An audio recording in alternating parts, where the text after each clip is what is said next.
خادموں کے حقوق یاد رکھیے. مطلب ایک انسان ہے اور اس کے گھر میں خادم ہے، اس کے گھر میں لوگ ہیں، خادم بولیے، سرونٹس بولیے اور ہیلپرز بولیے، کچھ بھی ہو سکتا ہے. مطلب گھر میں وہ لوگ جو جن کو آپ اجرت مختلف قسم کی ہوتی ہے طے کرتے ہیں، اور وہ آ کر آپ کے کام میں ہاتھ بٹاتے ہیں. یاد رکھیے اس کو خادم کہتے ہیں.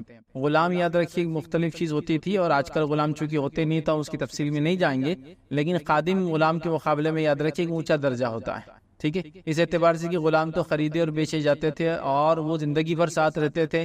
یاد رکھیے ان کی آزادی ان کے مالک پر ڈیپینڈ ہوتی تھی، حتیٰ کہ ان کو اگر جمعہ کو بھی جانا ہے تو یاد رکھیے مالک کی اجازت ضروری ہوتی تھی بہرحال. لیکن اس کے مقابلے میں ہم جو خادموں کے حقوق کی بات کر رہے ہیں، لیکن جب حدیث وغیرہ بیچ بیچ میں آئیں گی تو کچھ باتیں غلاموں کے تعلق سے بھی آئیں گی. وجہ یہ ہوں گی کہ جب غلام کو وہ حق ہے تو خادم کو تو بدرجہ اولا وقت ہوں گا، چونکہ غلام خادم سے بھی نچلا درجہ ہوتا ہے. خادم کا میننگ سرونٹ ہوتا ہے اور غلام کا میننگ سلیو ہوتا ہے. یاد رکھیے، تو آپ اس سے سمجھ سکتے ہیں سلیو ایک الگ ہی چیز ہے یاد رکھیے، اور خدمت کرنے والے سرونٹ جو ہوتے ہیں ایک الگ ہی چیز ہوتی ہے. یاد رکھیے تو گھر کے خادموں کے کیا حقوق یاد رکھے. اور گھر کے خادم سے مراد یہاں کوئی بھی شخص ہو سکتا ہے جو گھر میں آپ کا ہیلپ کرتا ہے، چاہے آپ کا کوک ہو، چاہے آپ کا ڈرائیور ہو، چاہے آپ کا ہاؤس کیپر ہو، کلینر ہو، یا آپ کا جو ہے گارڈنر ہو، مالی جس کو بولتے ہیں. ٹھیک ہے، تو یہ کوئی بھی ہو سکتا ہے. یاد رکھیے صاف صفائی میں جو آپ کی مدد کرتے ہیں. یاد رکھیے یہ آفس ہو سکتا ہے، گھر میں ہو سکتا ہے، آپ کے دیگر مقامات میں بھی لوگ اپنے ساتھ خادموں کو اپنے لے جاتے ہیں. تو یہ کسی بھی قسم کا خادم یہاں بہرحال اس میں مراد ہو سکتا ہے. لیکن عموماً یاد رکھیے گھر میں لوگ خادم رکھتے ہیں، تو اسی لیے جو ہے گھر کے خادموں کے حقوق میں رکھے. بہت سارے لوگ ہوتے ہیں جن کو اللہ نے مال و دولت دے رکھی ہے، تو وہ اپنے کام میں مدد کے لیے اور لوگوں کو اپوائنٹ کرتے ہیں. یہ کام کرنے والے مرد بھی ہو سکتے ہیں اور عورت بھی ہو سکتے ہیں، تو خادم اور خادمہ. لیکن میں ایک جنرل لفظ استعمال کروں گا خادمہ اس کے اندر شامل رہیں گی. یاد رکھیے مطلب میل اور فیمیل سرونٹس جو آپ کے گھر میں آپ کی مدد کرتے ہیں، پھر وہ کسی بھی طرح سے ہو. اور ہندوستان کے ماحول میں مختلف علاقوں میں مختلف طریقے سے لوگ مختلف لوگوں کو مختلف قسم کی مددوں کے لیے رکھتے ہیں. یہاں تک کہ کپڑے دھونا، جھاڑو دینا، کھانا بنانا، صاف صفائی کرنا. ٹھیک ہے، جھاڑ وغیرہ آپ کے ہے تو مالی کی شکل میں وہ گارڈنر ہوتا ہے. اس کے علاوہ بھی بہت سارے کاموں کے لیے لوگوں کو گھر میں کام کے لیے رکھا جاتا ہے. یاد ہے ٹھیک ہے، اور جب ان کو رکھا جاتا ہے تو یہ مختلف تنخواہوں پہ ہوتے ہیں، اور تنخواہ دینے کا مختلف طریقہ ہوتا ہے. یاد رکھیے جیسا کسی کو تنخواہ دی جاتی ہے تو پیسے کی شکل میں دی جاتی ہے، کسی کو تنخواہ دی جاتی ہے کچھ چیزوں کی شکل میں دی جاتی ہے، کسی کو جو ہے تنخواہیں روز دی جاتی ہے، کسی کو تنخواہیں ہفتے واری دی جاتی ہے، کسی کو تنخواہیں 14 دن میں دی جاتی ہے، کسی کو تنخواہیں جو ہے مہینے واری دی جاتی ہے. ٹھیک، تو الگ الگ چیز ہوتی ہے. اور کچھ تنخواہ ایسی ہوتی ہے کہ ورک بیسڈ ہوتی ہے، مطلب کام کے اوپر ہوتا ہے، یہ کام ہو جائے گا اتنا پیسہ لے لینا، تو ایسا بھی ہوتا ہے. ٹھیک ہے، اب یہ خادم آپ کے پرماننٹلی ورک کرنے والا بھی ہو سکتا ہے، یہ خادم آپ کے ٹیمپرری ورک کرنے والا بھی ہو سکتا ہے. پرماننٹ سے مراد کہ آپ کے پاس ہمیشہ سے کام کر رہا ہے، مہینوں سالوں کام کرتا ہے. ٹیمپرری سے مراد صبح آیا اور شام چلا گیا، پھر دوسرے دن آپ نے صبح کسی کو لایا کام کیا، پھر شام چلا گیا. ٹھیک ہے، تو کسی بھی قسم کی خدمت جو لوگوں سے آپ گھر میں بلا کر لیتے ہیں، ٹھیک ہے، اور کسی بھی قسم کی پھر ان کو اجرت مختلف اقسام طریقوں سے دیتے ہیں، وہ یہاں ہماری انشاءاللہ عزیز مراد ہوں گی. لیکن جب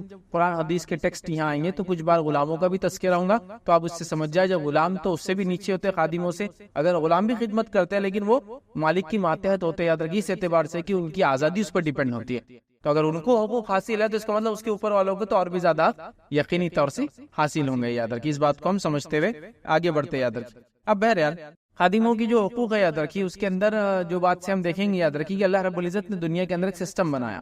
اب یہ بات میں اس لیے رکھ رہا ہوں کہ بہت سارے لوگ اس کو سمجھ نہیں پاتے. بہت سارے لوگوں کا یہ سوچنا ہوتا ہے کہ سب لوگ برابر کیوں نہیں ہوتے دنیا میں، کیوں کچھ لوگوں کی خدمت کرتے ہیں، کیوں کچھ لوگوں کی سروس کرتے ہیں، کیوں کچھ لوگوں کے جو ہے امپلائمنٹ تلاش کرتے ہیں، جاب تلاش کرتے ہیں. ایسا ہونا چاہیے تھا کہ دنیا میں سارے لوگ برابر ہو جاتے. اگر دنیا میں سارے لوگ برابر ہو جاتے تو یاد رکھیے سب سے پہلی چیز تو دنیا کا نظام نہیں چل پاتا، اور دوسری چیز آزمائش ختم ہو جاتی، ٹیسٹ ختم ہو جاتا ہمارا.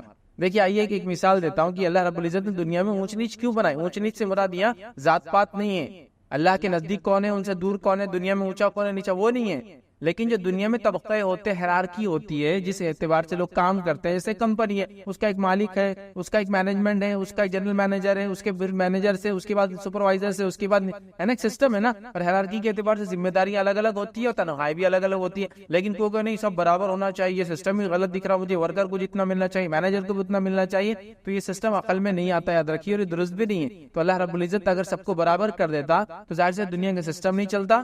ٹھیک ہے، اور اس کے علاوہ یاد رکھیے اگر یہ سسٹم نہ ہوتا کہ اوپر اور نیچے لوگ ہوتے، اللہ کسی کو کسی کی ماتحت کرتا، کسی کو کسی کے ہاتھ کے نیچے کرتا، تو ٹیسٹنگ بھی نہیں ہوتی. یاد رکھیے آزمائش بھی نہیں ہوتی. اس بات کی شروعات میں اس طرح سے کرتا ہوں کہ ایک کارٹون سیریز تھا، اس کارٹون کے اندر یہ بتایا گیا تھا کہ طوطا تھا اور ایک جن رہتا. تو وہ جن جو چاہے وہ کر لیتا. طوطا ایک دن بولتا تمہاری طاقتیں اگر مجھے مل جانا تو پھر میں بتا سکتا ہوں دنیا کو میں کیا کر سکتا ہوں تبدیلی. تو جن ایک بتایا جاتا ہے ایسا کہ تھوڑی دیر کے لیے اس کو اپنی طاقتیں دے دیتا. اب جیسی وہ طوطے کے پاس طاقت آ جاتی تو وہ کیا کرتا لوگوں کو خوش کرنے تاکہ لوگ پھر اس کے حق میں بات کرے, اس کی تعریف کرے. ہر آدمی کو ہیرے جواہرات سونا اور چاندی, وہ ایک عرب کے علاقے میں رہتا ہے ایک شہر میں, پورے لوگوں کو اتنا سونا چاندی دیتا کہ ہر کوئی ایسا گھر میں سے سونا اور چاندی اور ہیرے جواہرات لے کر باہر نکلتا. اب لوگ بہت خوش ہو جاتے ہیں, طوطے کی بہت تعریف ہوتی 2 دن تک. لیکن 2 دن کی تعریف کے بعد حال یہ ہوتا کہ ایک آدمی نکلتا, اس کے گھر میں کوئی بیمار رہتا کہ بھائی کوئی اس کا علاج کرو, تو کوئی اس کی علاج کرنے کو ریڈی نہیں ہوتا, جیسے کہ سب لوگ برابر مالدار رہتے, کسی کو کسی کی غرض ضرورت ہی نہیں ہوتی.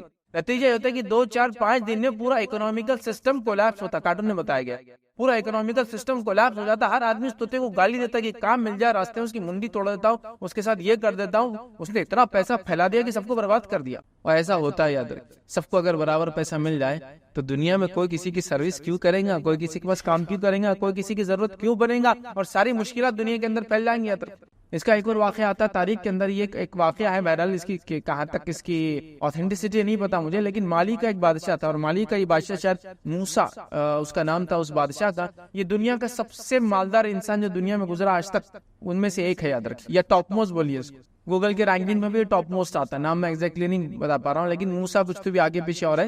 بہرحال وہ مالی کا بادشاہ تھا. ریزن یہ تھا کہ مالی جو ہے وہ ایک ایسے ٹریڈ روٹ پر تھا, یہ افریقہ کا ایک امپائر تھا, ایسے ٹریڈ روٹ پر تھا کہ پورا گولڈ جو نکلتا تھا اس کے تھرو جاتا. تو یہ ٹیکسیشن لگاتے, گولڈ خود بھی نکالتے, دوسروں کے گولڈ پہ ٹیکس لگاتے اپنے مارکیٹ میں. تو یہ اتنا مالدار تھا کہ پیسوں کے اعتبار سے بہت سونا تھا, مطلب تقریباً بتایا جاتا ہے $400 بلین کا سونا اس کے پاس تھا سیدھا. کوئی کرنسی نہیں, کوئی ڈیجیٹل کرنسی نہیں, کوئی نوٹ نہیں, سیدھا گولڈ تھا اس کے پاس. اب انہوں نے حج کا ارادہ کیا. اب حج کا ارادہ کیا تو یہ ہر بادشاہ اپنے طرف سے کچھ لیگیسی چھوڑ کے جاتا ہے. اس زمانے میں لوگ حج کو جب جاتے تھے تو راستوں میں کچھ نہ کوئی ایسی چیزیں بناتے تھے, تعمیر کرتے تھے, لوگوں کو دیتے تھے کہ لوگ بولتے تھے ارے بہت بڑے بادشاہ آئے تھے ایسا ایسا کی. ابھی جب نکلا یہ تو یہ مالی سے نکل کر مختلف علاقوں سے ہوتے ہوئے, سوڈان سے ہوتے ہوئے, مصر سے ہوتے ہوئے جب مکہ پہنچے, اور مکہ سے جب ریٹرن آئے تو ہر جگہ ان کے پاس جو چیز اویلیبل تھی وہ تھی گولڈ. سب جگہ سونا بانٹتے گئے. تو ایک روایت کے اعتبار سے تاریخ ایک میں پڑھ رہا تھا, ایک پیپر پڑھ رہا تھا, اس کے اندر یہ آتا ہے کہ وہ جب مصر سے گزرا تو 10 سال تک مصر کے اندر جو ہے پوری اکنامی ڈاؤن ہو گئی, اس لیے کہ اسے اتنا پیسہ بانٹ دیا مصر کے اندر کہ سونا اپنا ویلیو کھو چکا. پھر گولڈ کی ویلیو کم ہوگی کیونکہ ہر کسی کے پاس پیسہ ہوگا, غریبوں کو خوب پیسہ دیا اس نے.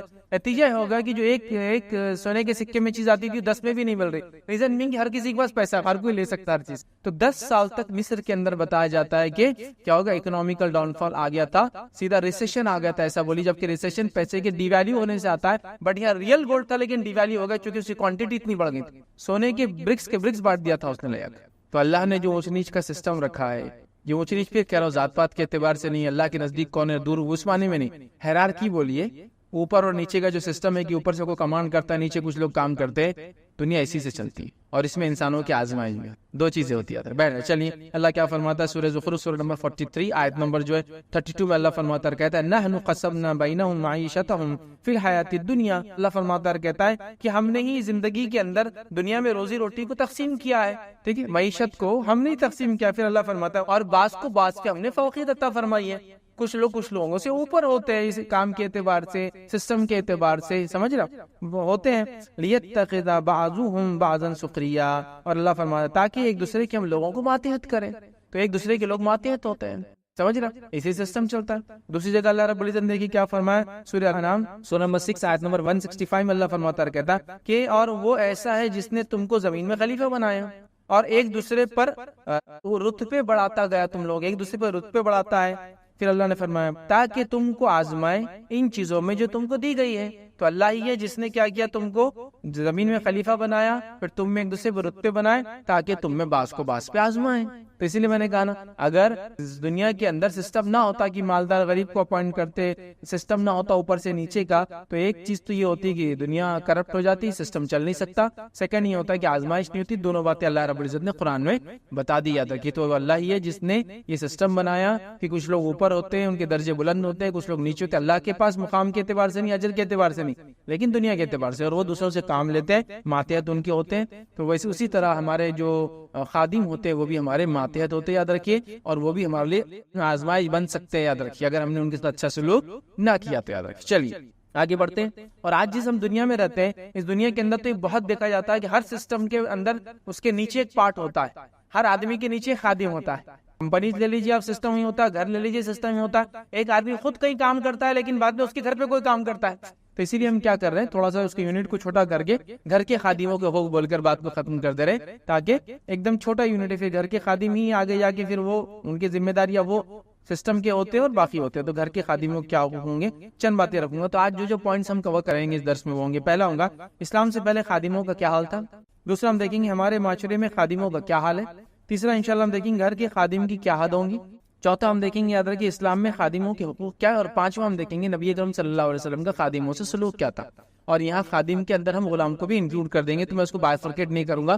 خادم کا لفظ بھی آتے رہیں گا، غلام کا لفظ بھی حدیث میں یا متن میں آتے رہیں گا. تو آپ سمجھ جائیے وہ لوگ جو ہم کو ہیلپ کرتے ہیں، وہ لوگ جو ہماری کام میں مدد کرتے ہیں، وہ لوگ جو ہمارے ماتحت ہوتے ہیں، یہ اس سے مراد ہوں گی، چاہے غلام ہو چاہے خادم. اور خادم کے اندر خادمہ میل فیمیل دونوں شامل ہے، یاد رکھیے. چلیے آگے بڑھتے ہیں. اسلام سے پہلے خادموں کا کیا حال تھا. تو اسلام سے پہلے خادموں کا حال یہ تھا کہ ان کو غلام کہا جاتا تھا، اور خدمت جو لی جاتی عام طور سے غلاموں سے لی جاتی اور دوسرے لوگوں سے سروسز لی جاتی تھی. تو غلام خود ہوتے تھے جو خدمت بھی کرتے اور غلامی بھی کرتے تھے، اور سروسز لوگوں سے لیا کرتے تھے. یہ بات یاد رکھیے. اس زمانے میں زیادہ تر غلامی زیادہ تھی، یاد رکھیے، موسٹ پریویلنٹ تھی.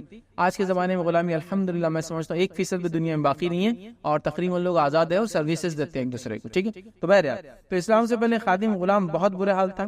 ٹھیک ہے. ان کو چیز یا سامان سمجھا جاتا تھا، ان کی خرید اور فروخت کی جاتی تھی، یاد رکھیے، انہیں بیچا اور خریدا جاتا تھا. اس طرح لوگ انہیں اپنی خدمت کے لیے یا کسی اور کی خدمت کے لیے لیتے تھے، اور بعد میں اچھے دام آنے پر ان کو بیچ دیا کرتے تھے، نکال دیا کرتے تھے. اسی طرح جنگ کے فتح کے بعد یاد رکھیے قیدی اور غلاموں کو بھی جو ہے اسی طرح مارکیٹ میں بیچ دیا جاتا. آزاد لوگوں کو بھی غلام بنا کے سیل کر دیا جاتا. اسی طرح جو ہے باپ کا غلام بیٹے کی وراثت بنتا اور وراثت بن کے وہ تقسیم ہوتا اور تمام چیزیں اس کے ساتھ کی جاتی تھی. اسلام نے خادموں کو ان کا حق دیا اور دھیرے دھیرے غلامی کو یاد رکھے ختم کر دیا. اس زمانے میں جو غلامی تھی اس کو دھیرے دھیرے ختم کیا. کہیں کہا کہ اگر کوئی کسی کا قتل کر دے اسے کفارے میں یہ ادا کیا جائے. کہیں کہا کہ فلاں کے کفارے میں اتنے غلام آزاد کر دیا جائے. کہیں کہا کہ غلام کے آزاد کرنے کا یہ اجر ہے. کہیں کہا کہ مکاتب کر لو، مطلب غلام سے لکھوا کے لے لو کہ اگر اتنا پیسہ ایکسٹرا ٹائم جو تم اس کو دو گے کما کے لا کے دیتا ہے تم اس کو آزاد کر دو. مطلب جس سے آپ ڈیل کر لیتے تھے کہ بھائی 100 دینار لاؤ آزادی پالو، اور اس کو ایکسٹرا ٹائم بھی دیتے تھے، جاؤ دوپہر میں کام کر لو. پھر وہ جاتا تھا ایکسٹرا ورک کرتا تھا، دن میں رات میں پیسے کماتا تھا، پھر 100 دینار آپ کو دیتا تھا، اپنی آزادی لے لیتا تھا. جو بھی 10 5 100 دینار میں بہت زیادہ بول رہا ہوں، اتنی قیمت نہیں ہوتی تھی غلاموں کی، بٹ ایک مثال دے رہا ہوں اسے سمجھنے کے لیے، چونکہ آج کل پیسہ بہت ڈی ویلیو ہو گیا تو 100 کچھ بھی نہیں ہے، کوئی ویلیو نہیں ہے. بلکہ بچوں کو بھی 100 روپئے بولتے ہیں 100 روپئے دے رہے گے خالی. ٹھیک ہے. حالت یہ ہو چکے ہیں. تو بہرحال تو اس طرح سے ہوتا تھا. جو اسلام نے ان کو آزاد کرنے کا کیا اور ان کو مقام دیا. اگر کوئی کسی کو غلام رکھتا تھا تو یا تو اس کو آزاد کر دیتا تھا یا مکاتب کر دیتا تھا. غلام کو اگر مارتا پیٹتا کبھی غلطی سے تو اس کو آزاد کرنا اس فدیہ ہوا کرتا تھا. اگر عورت ہوتی تھی اور وہ اس کے ساتھ زندگی گزارنے کا پلان کرتا تھا تو شادی تو ان سے نہیں ہوتی تھی، لیکن ان کے ہونے والے بچوں کو وہ آزاد ہو جاتے تھے اور ان کو وراثت میں پورا حصہ تھا. مطلب اب غلامی ختم. ایک عورت سے جس کے ساتھ وہ رہا اس سے اولاد ہوئی تو اب وہ اس کے بچے آزاد ہو جاتے تھے اور اس کے بچے وارث بھی بن جاتے تھے اور وہ آزاد انسان ہوتے تھے. یاد ٹھیک ہے. اسی طرح غلاموں کو آزاد کرنے کے فائدے بتائے، یاد رکھیے. ٹھیک ہے. اجر و ثواب کا فائدہ بتایا. اسی طرح غلام کو اگر کوئی مارے تو اس کا کفارہ یہ بتایا کہ اس کی آزادی ہے. آئیے حدیث کے اندر الفاظ دیکھیے. اس لیے نبی اکرم صلی اللہ علیہ وسلم جو اپنے غلام کو تماچا مارے یا مار لگائے تو اس کا کفارہ یہ کہ پھر اس کو آزاد کرتے. اور صحابہ نے کیا بھی، انشاءاللہ کبھی بیچ میں واقعات آتے رہیں گے تو سامنے رکھوں. اسی طرح ان کو مارا جاتا، ان کو پیٹا جاتا، ان کے ساتھ بدسلوکی کی جاتی، جو چاہا. مطلب ٹھیک ہے آپ اس کے مالک ہوتے تھے. اسلام نے بھی یہ کہا کہ غلامی جو ہے ایک لمٹ تک اسلام نے بھی اس کو باقی رکھا اور دھیرے دھیرے کر کے ختم کیا، لیکن یہ تو اجازت نہیں دی کہ اس کا جسم اور اس کے عقل پہ پورا آپ کا قبضہ رہے گا. یہاں تک کہ ہم نے دیکھا عربوں میں طریقہ تھا جو غلام ان کی بات کو نہیں مانتا اس کو قتل کر دیتے ہو. حضرت بلال نے نہیں مانی اپنے آقا کی بات اور ایمان لا لیا، قتل کرنے کا پلان ہو گیا. خباب بن عرد رضی اللہ عنہ ایمان لا لیے تو ان کے مالک نے ان کے ساتھ وہ مالکین کیا سلوک کرتی تھی، گرم جو ہے کوئلوں پہ لٹا دیا کرتی تھی. اور کئی واقعات آتے غلاموں کو یہی قتل کر دیا صرف ایمان لانے کی وجہ سے. تو گویا وہ مالک اپنے آپ کو کل مالک مطلق سمجھتے تھے غلاموں کا اور جو چاہے ان سے کرواتے تھے. یہاں تک کہ عرب میں ٹریڈیشن یہ بھی تھا کہ وہ عورتوں کو رکھتے غلامی کے اندر اور عورتیں اگر خوبصورت اچھی ہوتی ان سے زنا کا کاروبار بھی کرواتے تھے اور اس سے انکم لیتے تھے. یہ تک ان کا وہ تھا. اس کے تعلق سے اب تاریخ دیکھنا ہے تو کعبے کی اب تاریخ دیکھیے. جو کعبہ بنوایا گیا نبی اکرم صلی اللہ علیہ وسلم سے پہلے، پھر آپ صلی اللہ علیہ وسلم نے وہ پتھر رکھا، یہ آپ کی نبوت سے پہلے کا واقعہ ہے. اس میں کیا طے کیا گیا تھا کہ ہم سود کے انکم اور زنا کی انکم جو ہے کعبے کی تعمیر میں نہیں لگائیں گے. جس کا نتیجہ یہ ہو کہ کعبے کو جب ڈھایا گیا اور جو انکم جمع ہوئی، مطلب جو پیسہ جمع ہوا ڈونیشن جس سے کعبہ تعمیر کیا گیا وہ کم تھا. تو نتیجہ یہ ہوا کعبہ پہلے ریکٹینگل تھا، لمبا تھا، ان کے پاس پیسہ نہیں ہو سے ان کو چھوٹا کر دیا، لیکن لمٹ اور باؤنڈری بتانے کے لیے ہاتم بنا دیا. وہ ہاتم ایک باؤنڈری دیکھیے گول کعبے کے بعد آج بھی ہے. تو کعبہ ہو گیا کیوب چوکور لیکن وہ تھا ریکٹینگل. لیکن اب ریکٹینگل چونکہ ان کا پیسہ نہیں تھا دیوار بنانے کا تو انہوں نے ایک گول دیوار بنا دی تاکہ پتہ چلے یہ کعبے کا حصہ ہے. اس کو حتیم بولتے ہیں, ہم لوگ نماز پڑھتے اس کے اندر جا کے, ہے نا. تو انہوں نے جو طے کیا تھا یہ تھا کہ کوئی زنا کے پیسہ, چونکہ زنا کا کاروبار کیا کرتے تھے تو اپنے غلاموں سے اور لونڈیوں سے اتنا برا سلوک کرتے تھے, انہیں قتل کر دیتے, ان کا خون بہانے کا کوئی ویلیو نہیں تھی, غصہ آ جائے تو مار دیا بھی کرتے تھے. ان کا تاریخی حوالے آپ دیکھ سکتے ہیں, بہت ساری روایتیں موجود ہیں. دور جہالت کا واقعہ, ایک شخص نے وہ قسم کے اندر جھوٹی قسم کھانے کی وجہ سے جو ہے تقریباً میں سمجھتا ہوں 48 لوگ جو ایک سال میں مارے گئے. ایک پورا واقعہ بخاری کے اندر ہے, یہ پرانا واقعہ دور جہالت کا, لیکن عبداللہ ابن عباس جو سناتے واقعہ اس کے اندر بھی آپ کو ملے گا کہ ایک آدمی نے غلام کو جو ہے صرف رسی سی اس نے اس کی مالک کے لیے کہ ادھر باندھی تو اس نے اس کو قتل کر دیا. تو یہ ان کا حال تھا کہ ان پہ مالک کی مطلق سمجھتے تھے لوگ اپنے آپ کو, اور ان کو قتل بھی کر دیتے تھے, ان سے زنا کرواتے تھے, اور نہ جانے کیا کیا گناہ کے کام, اس کو قتل کر کے آ جاؤ, ان کو جو ہے اساسنز بنا دیتے تھے کہ اس کو قتل کر کے آ جاؤ, فلاں کر دو. یہ تھا نا ہندا نے کیا کیا تھا, ہندا نے یہی تو کیا تھا کہ کہا کہ تم اگر حمزہ کو مار دو رضی اللہ عنہ تو میں تم کو یہ دوں گی اپنے غلام سے. یہ ہوتا تھا یاد ہے. تو بڑے ان کے ساتھ برے سلوک ہوتے تھے, بڑا ان کا برا حال تھا اسلام سے پہلے. اس بات کو بہرحال ہم سمجھ لیں,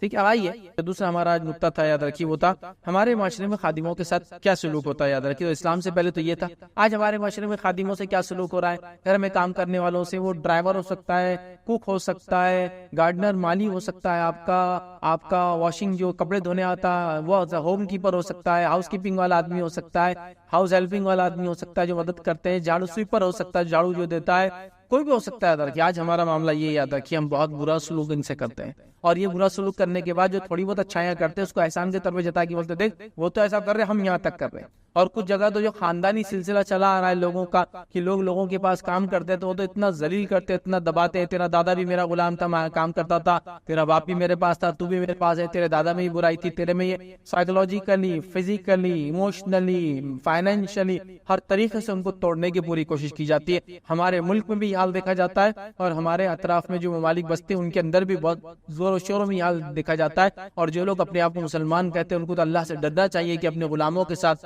اپنے غلام تو بہرحال ہے نہیں, اپنے کام کرنے والوں کے ساتھ, اپنے خادموں کے ساتھ, اپنے جو ہیلپرز ہوتے ہیں ان کے ساتھ بہت بہت بہت بہت اچھا سلوک کرے. یاد وہ ہم بھول گئے, یقیناً ہم بھول گئے. تو بہرحال آئیے, گھر میں ہمارے ساتھ کیا ہو رہا ہے, خادم اور اس کی اولاد کو ہم کمتر سمجھتے ہیں.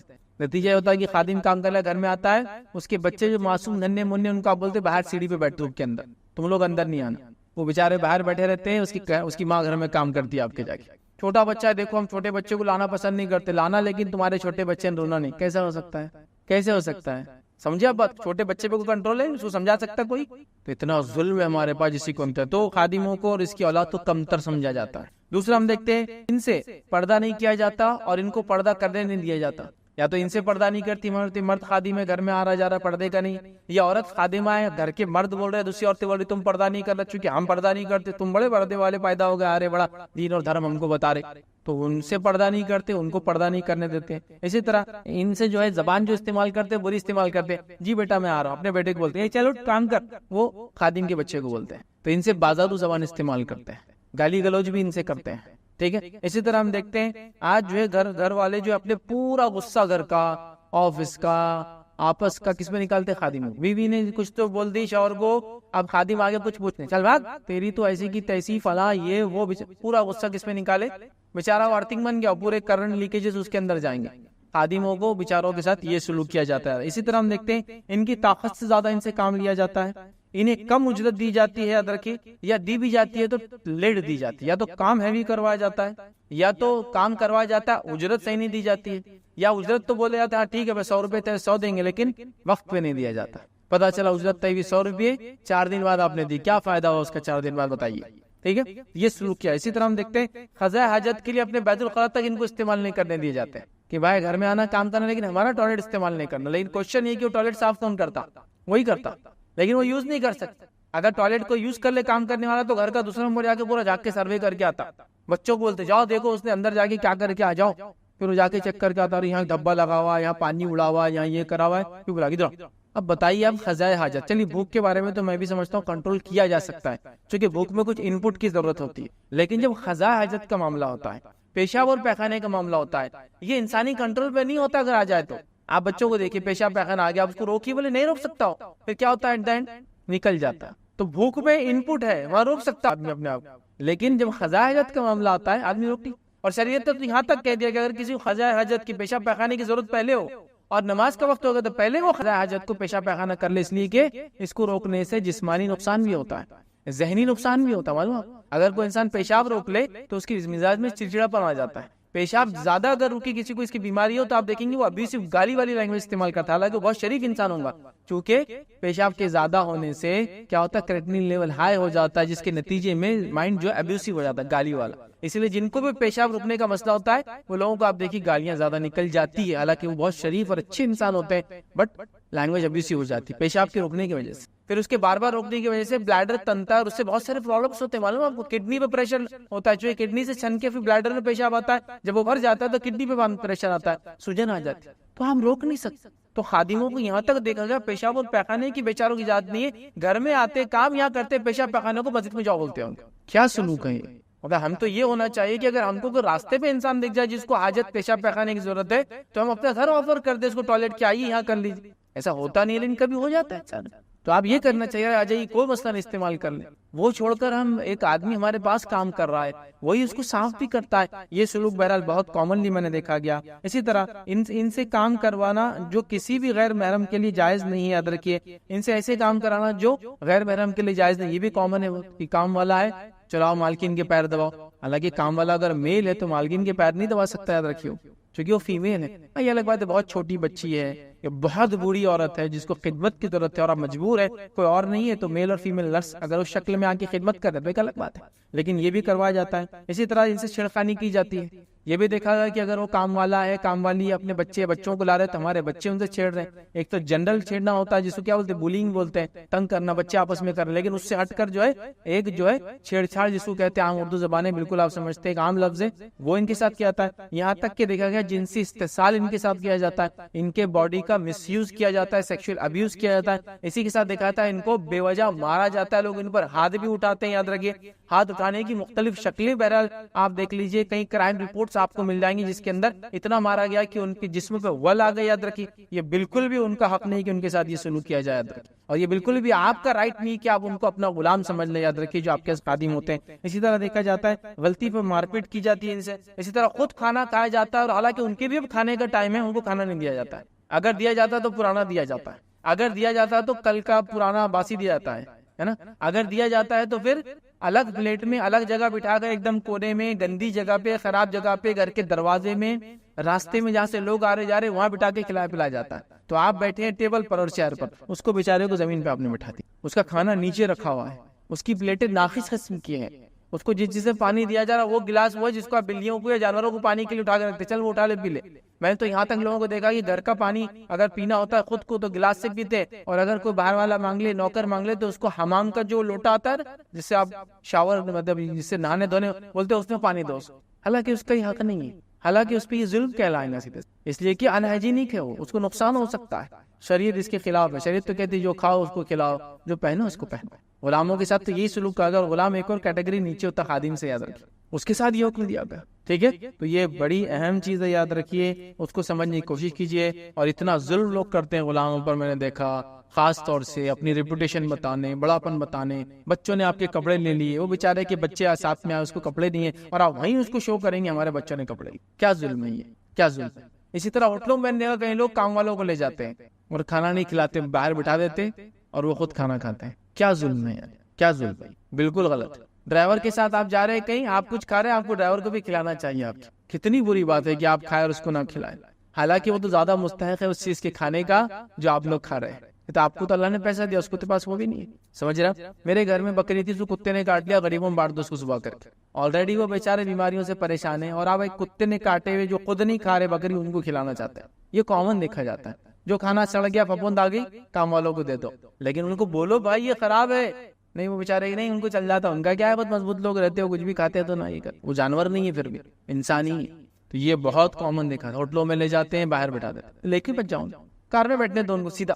ٹھیک ہے پرائیویٹ میٹنگ ہے آپ کی، گھر کا پروگرام ہے، نہیں کر سکتے تو گاڑی میں بٹھاؤ. اور آپ کو معلوم ہونا چاہیے اکثر آج کل ہر ہوٹل کے اندر ڈرائیور کے لیے ایک پروویژن ہوتا ہے کھانے کا. وہ بولتے ڈرائیور آتے ہیں ان کو بھی کر دو، تو ہوٹل والا پورا ان کی انتظام بھی کر دیتا ہے اور اچھے سے کر دیتا ہے. بالکل ہوٹلوں میں جگہ ہی ہوتی ہے ڈرائیور کے لیے الگ سے، کیونکہ ہوتا ہے کبھی آپ کی میٹنگ ہے، پرسنل گیدرنگ ہے، آپ اپنے گھر کی عورتوں کے ساتھ ہے، ظاہر سی ان کے ساتھ نہیں کھا سکتے.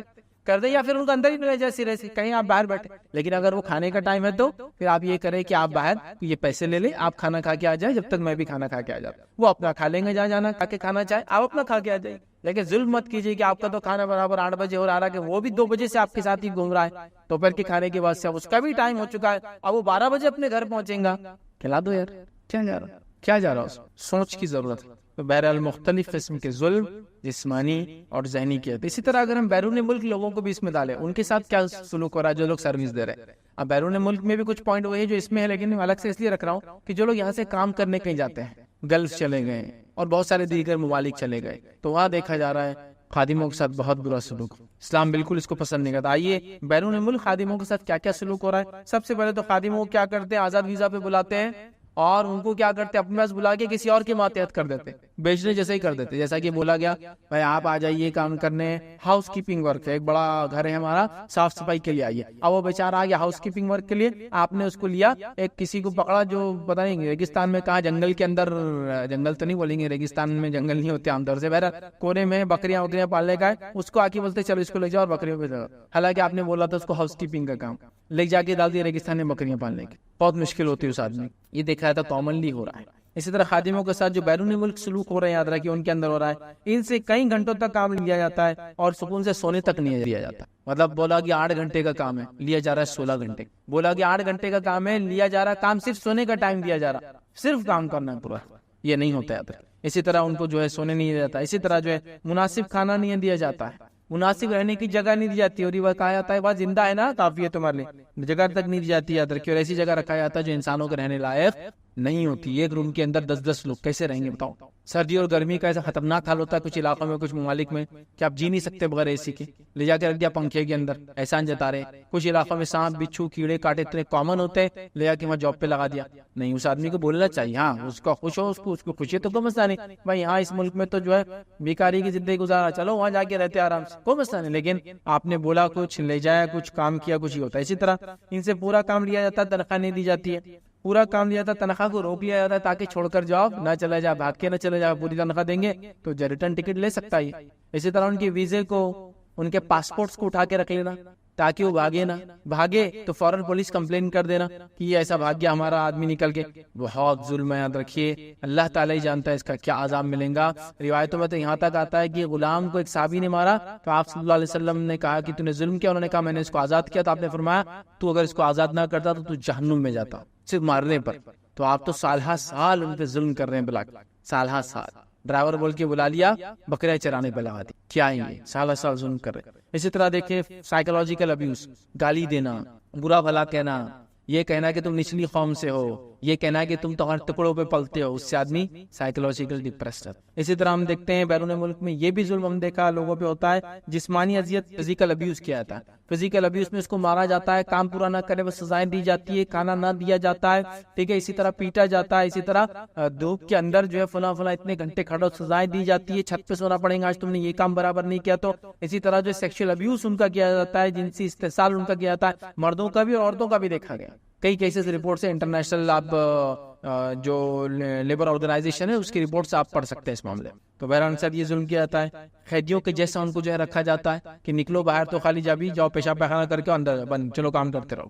قیدیوں کی جیسے سلوک کیا جاتا ہے. یاد رکھیں اس طرح بیمار ہو جائے، زخمی ہو جائے تو برابر پراپر علاج نہیں کروایا جاتا ہے. اسی طرح ہم دیکھتے ہیں پاسپورٹ وغیرہ رکھ کے ان کو اذیت دیتے ہیں، اور اگر اس کے سب کرنے کے بعد بھی کوئی ایک کام ہی ان کے برابر نہیں کرا تو جا کے پولیس میں رپورٹ کر دیتے کہ میرے پاس ایک آدمی تھا بھاگ گیا، بیچارے کی لینے کی دیر لگ جاتے. ٹھیک ہے، یہ ظلم ہو رہا ہے. تو ہمیں چاہیے اپنے خادموں سے بہت اچھا رہو یار، بہت اچھا رہو، کیونکہ وہ بھی ابن آدم ہے، انسان کی اولاد ہے.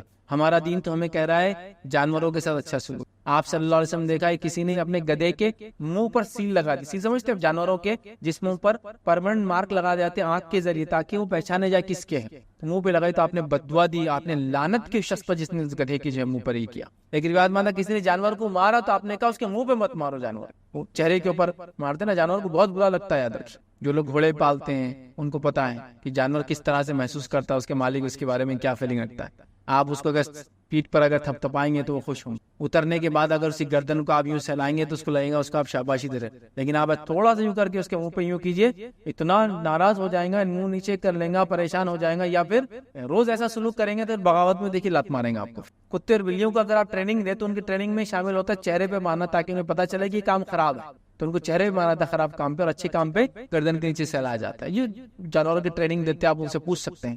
جانور فیل کرتا ہے منہ پہ مارنے کو، برا فیل کرتا ہے. منہ پہ مارنے سے سمجھ میں آتا ہے یہ چیز کو منہ نہیں لگانا. سمجھ رہے آپ؟ تو انسانوں کے ساتھ آپ وہ سلوک کر رہے ہیں جو شریعت بولتی. جانوروں کے ساتھ بھی نہیں کرنا چاہیے. مارنے کا سلوک، جن سے استحصال کرنا جانوروں کا، یہ حرام ہے شریعت ہے. انہیں مارنا، انہیں تکلیف دینا، خواہ بند کر کے رکھنا، ان کو ٹارگٹ نشانہ بنانا پریکٹس کا، انہیں تکلیف دینا، ان کے بچوں کو ان سے الگ کرنا، یہ تو جانوروں کے لیے منع ہے. یا انسانوں کے ساتھ تم نے سلوک کیا، 1 سال ویزا دے کر بلا اور 4 5 سال تک ان کو نہیں چھوڑا. یہ تو جانوروں کے ساتھ منع ہے سلوک کرنا، کہ ان کو ایک دوسرے سے دور کرنا. انسانوں کے ساتھ لوگ کرتے ہیں. تو ہم اللہ سے توبہ کریں ان گناہوں سے، اور انسانوں کے ساتھ اچھا سلوک کرے. ہمارے خادم، اللہ نے ہم کو ان کو ہمارے ماتحت کیا ہے، ان کی کوئی اس میں خامی نہیں ہے، ہماری کوئی خصوصیت نہیں ہے. یہ اللہ نے ایک نظام بنایا ہے تاکہ ہم کو ان سے آزما اور ہم کو ان سے آزمائے. ٹیسٹ ہے، سمجھ جاؤ اس بات. بہرحال آگے چلتے ہیں. اب گھر کے خادم کی حد کیا ہے وہ دیکھتے ہیں. جو تیسرا پوائنٹ تھا ہمارا، گھر کے خادم کی حد یاد رکھیے کیا ہے، کہ گھر کے خادموں سے جو ہے پردہ کیا جائے. اب اگر میل خادم ہو تو عورتیں پردہ کرے، یا عورتوں کی حدود میں وہ نہ جائے. یا اگر فیمیل خادمہ ہو تو پھر وہ پردے سے رہے، تاکہ گھر میں جو مرد ہے ان کے سامنے بھی پردہ نہ ہے. تو پردے کی حدود یاد رکھیے خادموں کے لیے بھی ہے، چاہے فیمیل ہو یا میل. اسی طرح دوسری چیز یاد رکھیے، ان کے ساتھ جو ہے بنا محرم کے سفر نہیں کرنا چاہیے. خادموں، میل خادم ہو اس کے ساتھ آپ کی گھر کی لیڈیز کو جانا نہیں چاہیے. یا پھر فیمیل خادمہ اس کے ساتھ آپ نے سفر نہیں کرنا. میل ہونے کے بعد اکیلے سفر نہیں کرنا چاہیے، یاد رکھیں. آپ گروپ میں ہیں، لوگ ساتھ میں بھی غلط بات ہے، لیکن اکیلے سفر کرنا ٹھیک نہیں، یاد رکھیں. اسی طرح خادم ہو یا خادمہ ہو، یاد رکھیے دونوں غیر محرم ہوتے ہیں. لہٰذا ان کو باپ جیسا، بھائی جیسا، بیٹے جیسا، بہن جیسا، ماں جیسا سمجھ کے رشتوں کو محرم نہیں سمجھ لینا. سمجھنا الگ بات ہے کہ بھائی اتنی عمر رسیدہ ہے، میری ماں کی عمر کی ہے، انہوں نے مجھے پالا ہے تو میری ماں جیسے ہے. یہ بولنے میں کوئی حرج نہیں، یاد رکھ، لیکن اس کو ویسا سمجھنا صحیح نہیں، یاد رکھ. ابھی آج کل تو یہ کامن نہیں ہے، لیکن پرانے زمانے میں ہندوستان میں بھی، اور آج کل گلف میں تو بہت کامن ہوتا ہے. ایک عورت لائی جاتی کسی علاقے سے، لوگ بڑے اچھے سے اس کو اپنے بچوں کی خدمت کو رکھتے ہیں، اور وہ سارے بچوں کو پالتی ہے. اتنا پالتی ہے کہ ماں سے زیادہ وہ ماں بن جاتی ہے. 10 سال 20 سال 25 سال 50 سال وہ زندگی گزارتی ہے. کبھی مر جاتی ہے، کبھی زندگی کی بوڑھے عمر میں چھوڑ کے جاتی ہے. تو آپ دیکھیں ان بچوں کا لگاؤ کیسا ہوتا ہے اس عورت سے. وہ ماں جیسی ہو جاتی ہے نا ان کے لیے، چونکہ وہ سالوں سال ان کی خدمت کرتے رہے، سالوں سال. یاد تو پہلے یہاں ہمارے پاس بھی سسٹم دیکھا جاتا تھا. یاد ہم لوگ بھی جس گھر میں پلے بڑے، ہمارے گھر کے اندر بھی ایک خاتون ہوا کرتے تھے. بہرحال تو ہماری والدہ کو بھی انہوں نے پالے تھے، چونکہ ہمارے نانی کو ان کی والدہ نے وہ گفٹ کیے تھے. پھر ہماری والدہ ان کے پلے تھے. ہم پورے گھر میں سب بہن بہن کے پلے، پورا خاندان ان کو سمجھو، جو بھی خالہ بولتے تھے ویسے عام زبان میں، بٹ وہ کافی ایجڈ. تو ٹھیک ہے، لیکن ہم نے ان کو بھی محرم نہیں سمجھ سکتے. لیکن وہ ہمارے گھر کا حصہ بن جاتے ہیں. ان کی عمر ایسی ہو جاتی ہے کہ اب ہمارے لیے چھوٹے بچوں کے لیے تو کوئی مسئلہ نہیں، عورتوں کو ان کو ہاتھ لگائے، یا چھوٹی بچیوں کو مرد بھی ہاتھ لگائے تو کوئی مسئلہ نہیں. یا بہت عمر رسیدہ کوئی عورت ہو جائے اور وہ بھی کچھ بچوں کو یا جوانوں کو کرے تو کوئی مسئلہ نہیں، چونکہ اس کی عمر شادی کی ختم ہو جاتی ہے. اب ایک ایسی عمر کو پہنچ جاتی ہے کوئی اس کے بارے میں غلط سوچ بھی نہیں لاتا ہے. وہ مرد کا حال ہے، وہ عورتوں کا حال ہے. گھر میں کوئی ایسا مرد ہے جو سالوں سے آپ کے پاس کام کر رہا ہے، اتنا بوڑھا ہو چکا ہے کہ اس کی پوری شہوت ختم ہو چکی ہے. قرآن نے بھی کہا وہ چھوٹے بچے جن کو ابھی عورت کے بارے میں علم نہ ہو، اور وہ خادم تمہارے اتنے عمر رسیدہ جن کو اب شادی کی عمر نہ رہی، تو ان سے بھی پردہ نہیں رہتا پھر آپ کا. تو وہ تو ایک الگ بات ہے. تو رشتے ڈیولپ ہونا ایک الگ چیز ہے، لیکن ان کو محرم سمجھنا ایک میرا مسئلہ والا ہے. محرم نہیں ہوتے آپ. ٹھیک ہے، ماں جیسی ہے، ماں جیسا پالا، لیکن ماں نہیں بن سکتی کبھی وہ، تو محرم نہیں ہو سکتی. تو کچھ نہ کچھ حدود تو بہرحال رہیں گی اس کے اندر. اس چیز کو سمجھنے کی سخت ضرورت ہے. ٹھیک ہے. اسی طرح جو ہے ضرورت سے زیادہ ان پہ اعتماد کرنا بھی درست نہیں ہوتا ہے، اس لیے کہ ضرورت سے زیادہ اگر آپ ان پہ اعتماد کریں گے تو ہو سکتا ہے اس اعتماد کو وہ توڑ دے. اس وجہ سے نہیں کہ وہ برے، اس وجہ سے کہ ان کے حالات ویسے نہیں تھے کہ آپ ان پر اتنا اعتماد کریں. جیسا مثال کے طور پہ خادم، آپ بولے میری گاڑی لے جاؤ تمہارے محلے میں رکھو، بول رہا میں نہیں رکھتا. کیوں؟ تو محلے میں اتنے شریر بچے ہیں کہ وہ گاڑی خراب کر دیں گے. سمجھ رہے آپ کا نہیں بہت میرے کو تم پہ اعتماد ہے، جاؤ میری گاڑی لے کے. اب وہ گاڑی لے جا کے رات بھر جاگ رہا بیچارہ، صاحب کی گاڑی کو پتھر تو نہ مار دے. تو انیسری اتنا اعتماد مت کر لیجیے ان پہ کہ جو اعتماد سے ان کی زندگی بھی خراب ہو اور آپ کو بھی تکلیف. مطلب میں اس پر نہیں بول رہا کہ بھائی بہت ایک آپ کے 40 سال سے کام کر رہا تو پھر شک کی نظر سے دیکھو آپ. نہیں وہ نہیں بول رہا ہوں. میں بولنا چاہ رہا ہوں کہ انیسری ان پر ایسا وزن نہ ڈالے ذمہ داری کا جو بیچارے پورا نہ کر پائے، پھر آپ ان کی شخصیت کو بدنام کرے کہ دیکھو ایسا کر.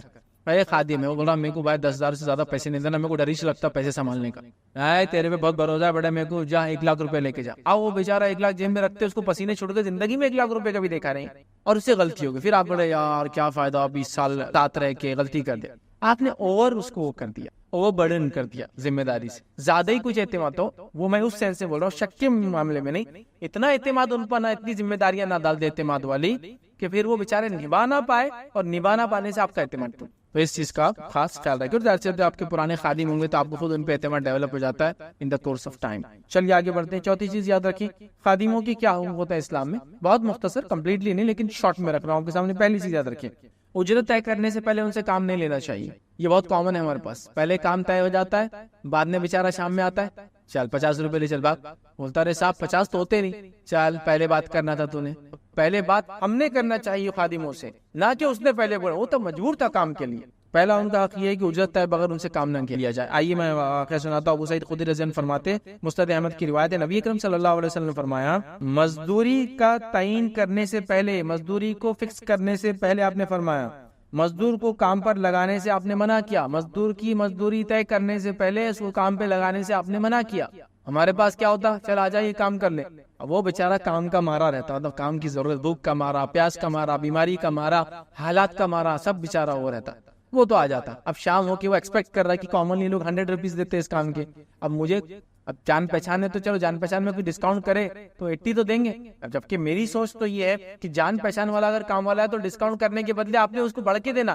یار آپ کیسے انسانوں کے کہ خادم سے ڈسکاؤنٹ لینے کے پیچھے پڑے ہوئے، چلو لیکن وہ سوچتا، اس کا دل وہ بڑا رہتا بیچارے کا دل، ہے نا، کہ 20% آف دا انکم وہ چاہتا آپ لے لے، چل کو ڈسکاؤنٹ 80 روپے دیں گے، اور آپ کیا بولتے ہیں، ارے وہ پہچان گئے تو ان پر ابا دے لو 50 روپے، کیا کریں گا بیچارہ۔ اب آپ کیا بول رہے ہیں، اگر زیادہ بحث ہوگی تو نے پہلے کیوں نہیں پوچھا، وہ تو آپ کو بہت بڑا مطلب اس کو تو لگ رہا تھا کہ آپ کافی فراغ دلی سے اس کو دیں گے، اس کو نہیں ہوتا آپ اتنی کنجوسی کریں گے، تو طے کر لو اس سے پہلے۔ اور ہمارا کام ہے اگر ہم خدمت لے رہے کسی سے، اجرت طے کر، یہاں سے وہاں جانے کا بھاڑا کتنا ہوگا، یہاں سے وہاں میرا سامان اٹھانے کا پیسہ کتنا ہوگا، میرے گھر میں کام کرنے کا پیسہ طے کر لے، اس کے بعد کام لے، یہ اس کا حق ہے یاد رکھ۔ اسی طرح ایک حق جو آتا ہے خادم کا یاد رکھیے، یا دوسرا حق جو آج ہم دیکھیں گے وہ یہ، اور یہ پورے نہیں ہے، شارٹ میں رکھ رہا ہوں کچھ میں، یاد رکھیے وہ یہ، اجرت کی ادائیگی بر وقت کرے، مطلب جب اس کے اجرت کی ادائیگی کا وقت ہو جائے تب اس کی اجرت کر دے، جو بھی طے ہوا، آورلی طے ہوا، ڈیلی طے ہوا، فورٹ نائٹلی طے ہوا، ویکلی طے ہوا، منتھلی طے ہوا، 6 منتھلی طے، جو بھی، دیکھیے الگ الگ اجرتیں ہوتی ہیں، الگ الگ سیلریز ہوتی،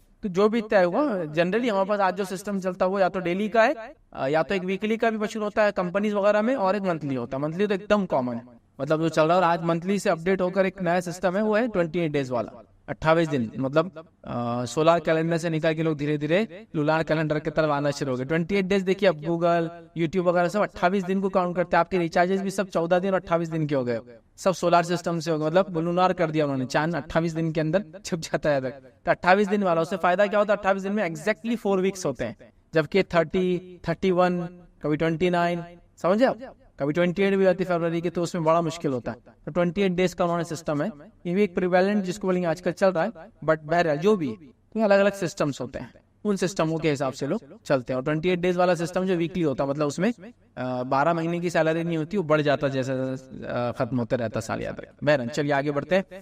تو اجرت بالکل اس کا وقت ہو جائے تو اس کی ادا کر دی۔ اللہ رب العزت نے سورہ نساء سورہ نمبر 4 آیت 58 نے فرمایا رکھا کہ اللہ تعالیٰ تمہیں حکم دیتا ہے، تاکیدی حکم دیتا ہے کہ تم امانت کو لوگوں کو لوٹا دو، جو امانت کے، جن کی امانتیں والوں کو امانتیں لوٹا دو، یا جن کی امانتیں ان کو امانتیں پہنچا دو، تو یہ بھی ایک امانت ہے، اجرت آپ اس کو دے دیں۔ اسی طرح تیسری چیز یاد رکھیے وہ یہ کہ اس کا پسینہ خشک ہونے سے پہلے اس کو اس کا پیسہ لوٹیا دیا۔ یہ اس زمانے میں چونکہ کیا ہوتا تھا، ڈیلی ویجز پہ لوگ کام کرتے تھے، تو شام ہوتے ہی پسینہ سوکھنا شروع ہو جاتا تھا، مطلب اس کا محنت کا ٹائم ختم ہو جائے۔ اس کا ایگزیکٹ معنی یہ نہیں کہ پسینہ سوکھتے تو آپ بیٹھے وہاں رہے، چلو 10 بجے سے 1 بجے تک کام کرا، 1 بجے کام کرتے پسینہ سوکھ رہا، اس کا چلو آدھے دن کی لے لو پھر شام تک، وہ معنی نہیں۔ میننگ یہ کہ شام میں اس کا معاملہ ختم ہوا، کام ختم ہوا، پسینہ اس کو نہیں آئے گا، مطلب محنت وہ کر چکا ہے اپنی، تو شام میں دے دو۔ تو پسینہ سوکھنے سے پہلے آپ صلی اللہ علیہ وسلم نے کیا فرمایا، بڑی مشہور بات ہے یہ، عبداللہ بن عمر رضی اللہ عنہ فرماتے اور کہتے ہیں، سنن ابن ماجہ کی روایت ہے، اللہ کے رسول صلی اللہ علیہ وسلم نے فرمایا، مزدوروں کو اس کا پسینہ سوکھنے سے پہلے اس کی مزدوری دے دیا کرو۔ اب اگر طے ہوا ڈیلی تو پھر سوکھنے سے پہلے تو شام میں دے دو، اور طے ہوا منتھلی تو منتھلی دے دو، اس کو سمجھا جائے گا کہ منتھلی پسینہ سوکھ رہا ہے اس کا، مطلب اس کی محنت ختم ہو، ٹھیک ہے، یہ میننگ میں، لیکن ایگزیکٹ اس کا وہ معنی نہیں کہ پسینہ تو آپ انتظار کرے اور دے، اس معنی میں نہیں، ٹھیک ہے۔ اسی طرح اس کا ایک حق یہ ہے کہ اپنے خادم کو جو ہے میرا بندہ نہ کہیں۔ نبی اکرم صلی اللہ علیہ وسلم فرمایا، آدھا المفرد کی روایت ہے، کوئی شخص اپنے کام والے کو اپنا بندہ نہ کہے۔ اس کے پیچھے ایک طریقہ تھا، وہ میں آپ کے سامنے رکھتا ہوں۔ وہ یہ تھا کہ عربوں میں ایک طریقہ تھا، وہ اپنے غلاموں کو اس کے نام کیا کہ عبد لگا دیتے تھے، فلاں کا بندہ۔ جیسے مثال کے طور پر اگر میں کسی غلام کو خرید کے لاتا تھا تو میں اس کو اپنے نام سے منسوب کر دیتا تھا، سمجھا؟ تو عربوں میں یہ سسٹم تھا کہ اپنے غلاموں کے ساتھ اپنے آپ کو آقا سمجھ کے، ریئل مالک سمجھ کے اس کو اپنا عبد کہتے تھے. تو یہ اس معنی میں، لیکن وہ جو ترجمہ اردو میں ہو رہا ہے وہ بندہ، تو لوگ بہت سے بولتے ہیں نا وہ اردو میں بندہ جو لفظ نہیں بولنا، میرا بندہ آ رہا ہے تمہارے پاس یہ کرنا، وہ ایک الگ ہے. لیکن یہاں جو میننگ ہوتا تھا وہ ایک الگ میننگ میں ہوتا تھا، وہ اس کو اپنے آپ کو آقا بنا لیتا تھا اور عبد لگا دیتا نام کے آگے. سمجھ رہے بات؟ تو اسی سے نبی اکرم صلی اللہ علیہ وسلم کے دادا کا نام عبد المطلب جو ہے پڑ گیا تھا، حالانکہ وہ آزاد تھے، لیکن ایک مطلب نامی شخص نے ان کو خرید کے اپنا نام دے دیا تھا کہ میرا غلام، مطلب کا غلام یاد رکھیں. بہرحال تو اس کو سمجھنا چاہیے، اس چیز سے نبی اکرم صلی اللہ علیہ وسلم نے منع کیا. ٹھیک ہے. اسی طرح جو ان کا حق میں سے حق یہ ہے کہ جو ہم کو جو پتہ چلتا ہے روایت سے، صحیح بخاری کی روایت ہے، جو اس میں حق آتے ہیں اس روایت میں 3 حق آتے ہیں، وہ بھی سن لیجیے. کیا ہے نبی اکرم صلی اللہ علیہ وسلم نے کیا فرمایا؟ سنیے، غور سے سنیے. تمہارے غلام بھی تمہارے بھائی ہے. اب غلام تو میں نے کہنا سب سے نچلی سلیوری ہو، نچلی کیٹیگری ہے. ہم تو خادم کی بات کریں جو اس سے اوپر ہے، لیکن غلام کے بارے میں کیا کرے وہ سن لیجیے کان کھول کے. تمہارے غلام بھی تمہارے بھائی ہے، تو تمہارا کام والا بھی تمہارا بھائی ہے. صرف اللہ نے اس کو غریب رکھا یا تمہارے ماتحت رکھا تو اس سے وہ چھوٹا نہیں ہو گیا، ہو سکتا ہے ایمان کے اعتبار سے وہ کافی بلند ہوگا آپ سے. بہرحال تمہارے بھائی ہیں، اگرچہ اللہ تعالیٰ نے انہیں تمہارے ماتحتی میں رکھا ہے، اس لیے جس کا بھی کوئی بھائی اس کے قبضے میں ہو کیا کیا کرے؟ سنیے، وہی کھلائے جو وہ خود کھائے. باسی کھانا نہیں، کل کا کھانا نہیں، کم کھانا نہیں، سڑا ہوا کھانا نہیں، بچا ہوا کھانا نہیں، وہی کھلائے جو خود کھائے. آگے سنیے، اور وہی پہنائے جو خود پہنے. اب جب مالک کا سلوک غلام کے ساتھ یہ ہوگا تو غلام آرا نیارا کیوں نہیں جائیں گا مالک پر؟ جو خود کھاتا ہے اس کو کھلاتا ہے، جو خود پہنتا ہے اس کو پہنو. ٹھیک ہے. پھر کیا فرمایا؟ اور ان پر طاقت سے زیادہ بوجھ نہ ڈالو، لیکن اگر طاقت سے زیادہ بوجھ ڈالتے ہو تو خود بھی کام میں ان کی مدد کرو. جیسا مثال کے طور پہ غلام کو بول دیا، کام والے کو بول دیا چلو یہ فریج اٹھا کے لے جاؤ، اس کی طاقت میں نہیں، تو چلو تم ادھر سے پکڑو، ادھر سے میں پکڑتا ہوں، کیونکہ اب کام اس کی طاقت سے زیادہ ہے. تو کہا جب طاقت سے زیادہ بوجھ مت ڈالو، لیکن اگر طاقت سے زیادہ بوجھ ڈالتے ہو تو خود بھی اس کام میں مددگار بن جاؤ، اس کی ہیلپر بن جاؤ. پھر سمجھ رہے؟ تو 3 حق آگے اس کے زبردست. یہ میں ایک چھوٹا سا واقعہ سناتا ہوں. ایک مرتبہ میں ایک صاحب تھے، بامبے گیا تھا کسی کام سے، تو ان کی گاڑی میں وہ جنرلی ہم کو چھوڑ دیا کرتے تھے. کہیں بھی جانا تو ہوتا ہے لوگ چاہتے ہیں، پسند کرتے تو آپ کو کہاں جانا ہے؟ فیصلہ میں چھوڑا دیتا فلاں. ایک بار یہ ہوا کہ میں کسی کے پاس گیا، انہوں نے کہا ہمارا ڈرائیور آپ کو چھوڑ دے گا. اب جب چھوڑے تو بیچ میں کچھ جگہ ہم لوگ رکے، کھانے پینے کا کچھ ہوا تو ہم نے ساتھ ہی بٹھا لیا، اس میں کیا مسئلہ ہے، ساتھ کھائے وغیرہ. تو وہ کیا کرنے لگا، جب چلائے تو بولے وہ جو ایک فلاں آتے نا، بولے میں ان کبھی نہیں چھوڑتا. بولے میں نے کیوں نہیں چھوڑتے بیچارہ؟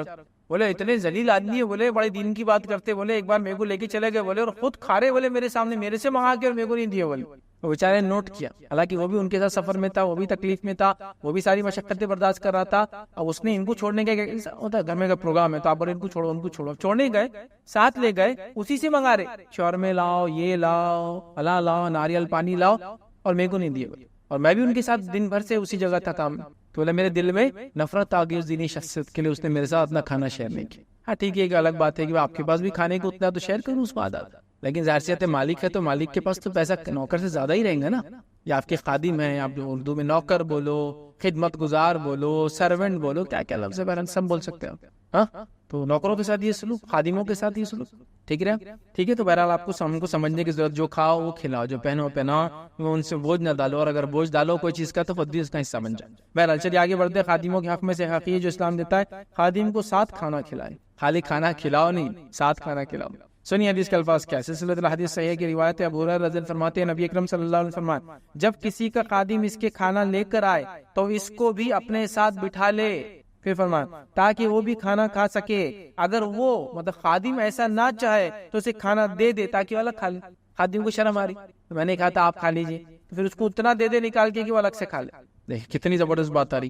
اسی طرح جو ہے خادم کو کھانا کھلانے کا بھی انسان کو صدقہ کرنے کا ثواب ملتا ہے. ویسے تو جانور آپ کے جھاڑ سے کچھ کھا لے تو صدقہ ہے، کوئی نقصان ہو جائے تو آپ کا اجر ملتا ہے، لیکن یہاں خادموں کے تعلق سے عادل المفرد کی روایت ہے.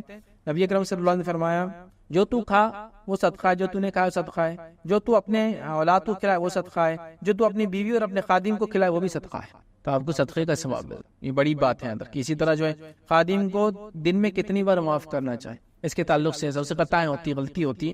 حدیث کے اندر سنن ابو داؤد کی روایت ہے، عبداللہ بن عمر رضی اللہ عنہ کہتے ہیں کہ ایک شخص رسول اللہ صلی اللہ علیہ وسلم کی خدمت میں آیا اور آ کر عرض کیا یا رسول اللہ صلی اللہ علیہ وسلم ہم اپنے خادم کو کتنی بار معاف کریں دن بھر میں؟ How many Times? کتنی بار معاف کریں؟ خطائیں ہوتی، اس سے غلطی ہوتی ہے. تو آپ سن کر چپ رہے. نبی اکرم صلی اللہ علیہ وسلم نے کوئی جواب نہیں دیا. پھر اس نے اپنی بات دہرائی.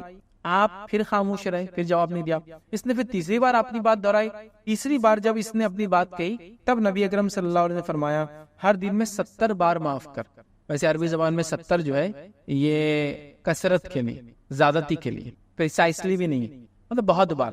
تو غلام ہوتے تھے، غلام ایک تو پڑھے لکھے نہیں ہوتے تھے، ہاں ایک تو ان کو معلومات نہیں ہوتی تھی، تو خطا اور غلطی ہونے کے چانسز ویری ہائی ہو جاتے۔ یا پورے گھر میں ایک ہی غلام ہوتا تھا، سبھی اس سے کام لے تو تھک جاتا تھا، کبھی امپورٹنٹ کام بھی بھول گیا، سو گیا، تو کہا بہت معاف کرنا چاہیے، بہت معاف کرنا چاہیے۔ تو لوگ اپنے ان روایتوں کو اپنے فیور والی مت بنا لے کہ کوئی ان کا مالک کی غلطی رہی تو اس کو بتا رہے دیکھو حدیث میں 70 برتا میرے کو معاف کرنا ہے، یہ نہیں۔ جب چونکہ آج کل جو ہم کام کرتے ہیں بہت سارے کام ہوتے ہیں آپ کے اسکل بیسڈ ورک ہوتے ہیں، تو اس کے حساب سے سیلریز ہوتی ہے، اور اسکل بیسڈ ورک میں اگر آپ نے کوئی کام غلط کیا تو مالک کو پورا حق ہے اس میں سے کاٹنے کا۔ حالانکہ آپ بولیں گے 70 بار معاف کرنے کا حکم ہے، لیکن یہ جنرل ہے، یہ غلاموں کے لیے، کام والوں کے لیے، وہ لوگوں کے لیے جو اسکل بیسڈ ورک نہیں کرتے، سمجھ رہے ہیں، ان کے پاس کوئی اسکل نہیں ہوتا ہے، کوئی صلاحیت نہیں ہوتی، لیکن وہ اس کام کو کچھ آپ کی وجہ سے انجام دینے کی کوشش کرتے ہیں، تو ان سے خطاؤں کی اجازت بڑے ہائی ہوتے ہیں۔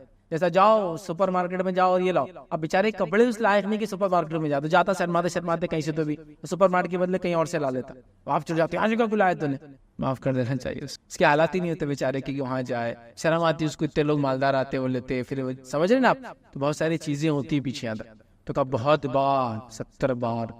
چلیے آگے ان کے حق میں سے یاد رکھیے جو اسلام دیتا ہے اس میں دیکھا ہے خادموں کو کبھی جو ان کے لیے بد دعا نہیں کرنا چاہیے۔ نبی اکرم صلی اللہ علیہ وسلم فرماتے ہیں، سنن ابو داؤد کی روایت ہے، جابر بن عبداللہ رضی اللہ عنہ کہتے ہیں کہ نبی اکرم صلی اللہ علیہ وسلم نے فرمایا تم لوگ نہ اپنے لیے بد دعا کرو اور نہ اپنی اولاد کے لیے بد دعا کرو اور نہ اپنے خادموں کے لیے بد دعا کرو اور نہ اپنے مال کے لیے بد دعا کرو۔ پھر فرماتے کہیں ایسا نہ ہو کہ وہ ایسی گھڑی ہو جس میں دعا قبول ہو جائے اور اللہ تمہاری بد دعا کو قبول کر لے۔ تو نہ خادموں کو کچھ بولو، نہ مال کو بولو، نہ اپنے آپ کو بد دعا دو، نہ اولاد کو۔ بہت ساری عورتوں کی عادت رہتی، بہت سارے مردوں کی بھی رہتی، بیڑا غرق ہو تیرا، جا مرے تو مٹی لگے، تیکو بھی ایسی بیوی ملے ایسا، تیکو یہ فلاں، بچوں کو بدوائیں دیتے، تو آپ سمجھ مت دو، اس لیے کہ اگر وہ دعا قبول ہونے کا وقت رہا تو قبول ہو جاتی۔ اور والدین کی بد دعا یا ماں کی بد دعا تو بچوں کے حق میں قبول ہوتی ہے، بات تو طے ہے، اور بچہ چاہے کوئی بھی ہو، یہاں تک کہ اللہ کا ولی کیوں نہ ہو، ماں کی بد دعا لگ جاتی۔ آپ کو واقعہ معلوم ہے جریج کا؟ جریج رضی اللہ عنہ ایک نیک انسان تھے، بنی اسرائیل کی، نماز پڑھ رہے تھے، ماں نے بد دعا دے دیا، بد دعا لگ گئی، مشہور واقعہ، ٹائم نہیں ریپیٹ کرنے کا۔ بد دعا مت دیجیے بچوں، خادموں کو مت دیجیے دعا، غلطیاں ہوتی ہیں ان سے، لیکن بد دعا ان کا حق نہیں بیچارہ۔ تو یہ بہرحال چند حق تک جو میں نے آپ کے سامنے رکھی ہے۔ بھائیے خادموں سے نبی اکرم صلی اللہ علیہ وسلم کا سلوک کیا تھا، اس میں بھی کچھ باتیں حق کے تعلق سے آ جائیں گی بہرحال، کیونکہ میں نے الگ سے رکھا ہے اس لیے اس میں کاؤنٹ نہیں کیا۔ آپ کا سلوک کیسا تھا خادموں کے ساتھ، آپ کا بیہیویئر جس کو بولیں گے، تو آئیے نبی اکرم صلی اللہ علیہ وسلم کا سلوک خادموں کے ساتھ کیسا تھا۔ انس بن مالک رضی اللہ عنہ کو ان کی والدہ نے، سنن ابو داؤد کی روایت ہے کہ نبی اکرم صلی اللہ علیہ وسلم نے خدمت کے لیے دے دیے تھے، اور نبی اکرم صلی اللہ علیہ وسلم نے خدمت میں 10 سال یا اس سے زائد رہے۔ وہ کہتے 10 سالوں میں نبی اکرم صلی اللہ علیہ وسلم نے مجھے یہ تک نہیں کہا کہ انس تم نے یہ کیوں نہیں کیا اور ایسا کیوں نہیں کیا، ایک بار بھی اس کو کہیں گے آپ نے کہا تم نے ایسا کیوں نہیں کیا یا تم نے ایسا کیوں نہیں کیا، آپ نے کبھی ریپیٹ نہیں ایسا، بلکہ ایک بار تو فرماتے ہیں کہ میں نے غلطی کر دی، نبی اکرم صلی اللہ علیہ وسلم نے مجھے ایک کام دیا، میں نے ٹھان لیا دل میں کہ کام نہیں کروں گا، حالانکہ دل میں ارادہ تھا جاؤں گا۔ نبی اکرم صلی اللہ علیہ وسلم پیچھے سے آئے، وجہ صرف گردن میں ہاتھ پکڑ کر کہا انس میرے کام کا کیا ہوا، تو آپ نے کہا اچھا ٹھیک ہے میں چلے جاتا ہوں، دل میں تو ارادہ تھا نہیں کروں گا، لیکن جب آپ صلی اللہ علیہ وسلم پیچھے سے، کیا مطلب کتنا اختیار تھا ایک خادم کو کہ نبی اکرم صلی اللہ علیہ وسلم بول رہے جا کے کرو انس، اور وہ کہتے میرے دل میں نہیں تھا میں نہیں کروں گا، کھڑا ہو گیا گلی میں جا کے، چھوٹے تھے آپ لیکن آپ نے پیچھے سے گردن پکڑ رکھا، میرے کام کا کیا ہوا، یہ نہیں کہا کہ تو نے کام کیوں نہیں کیا، تیرے کو اکال دیتا فلاں، نہیں میرے کام کا کیا ہوا۔ انس بن مالک رضی اللہ عنہ فرماتے ہیں کہ انہوں نے کہا کہ جی ہاں میں جاتا ہوں، اور پھر چلے گئے، حالانکہ دل میں ارادہ تھا نہیں جاؤں گا۔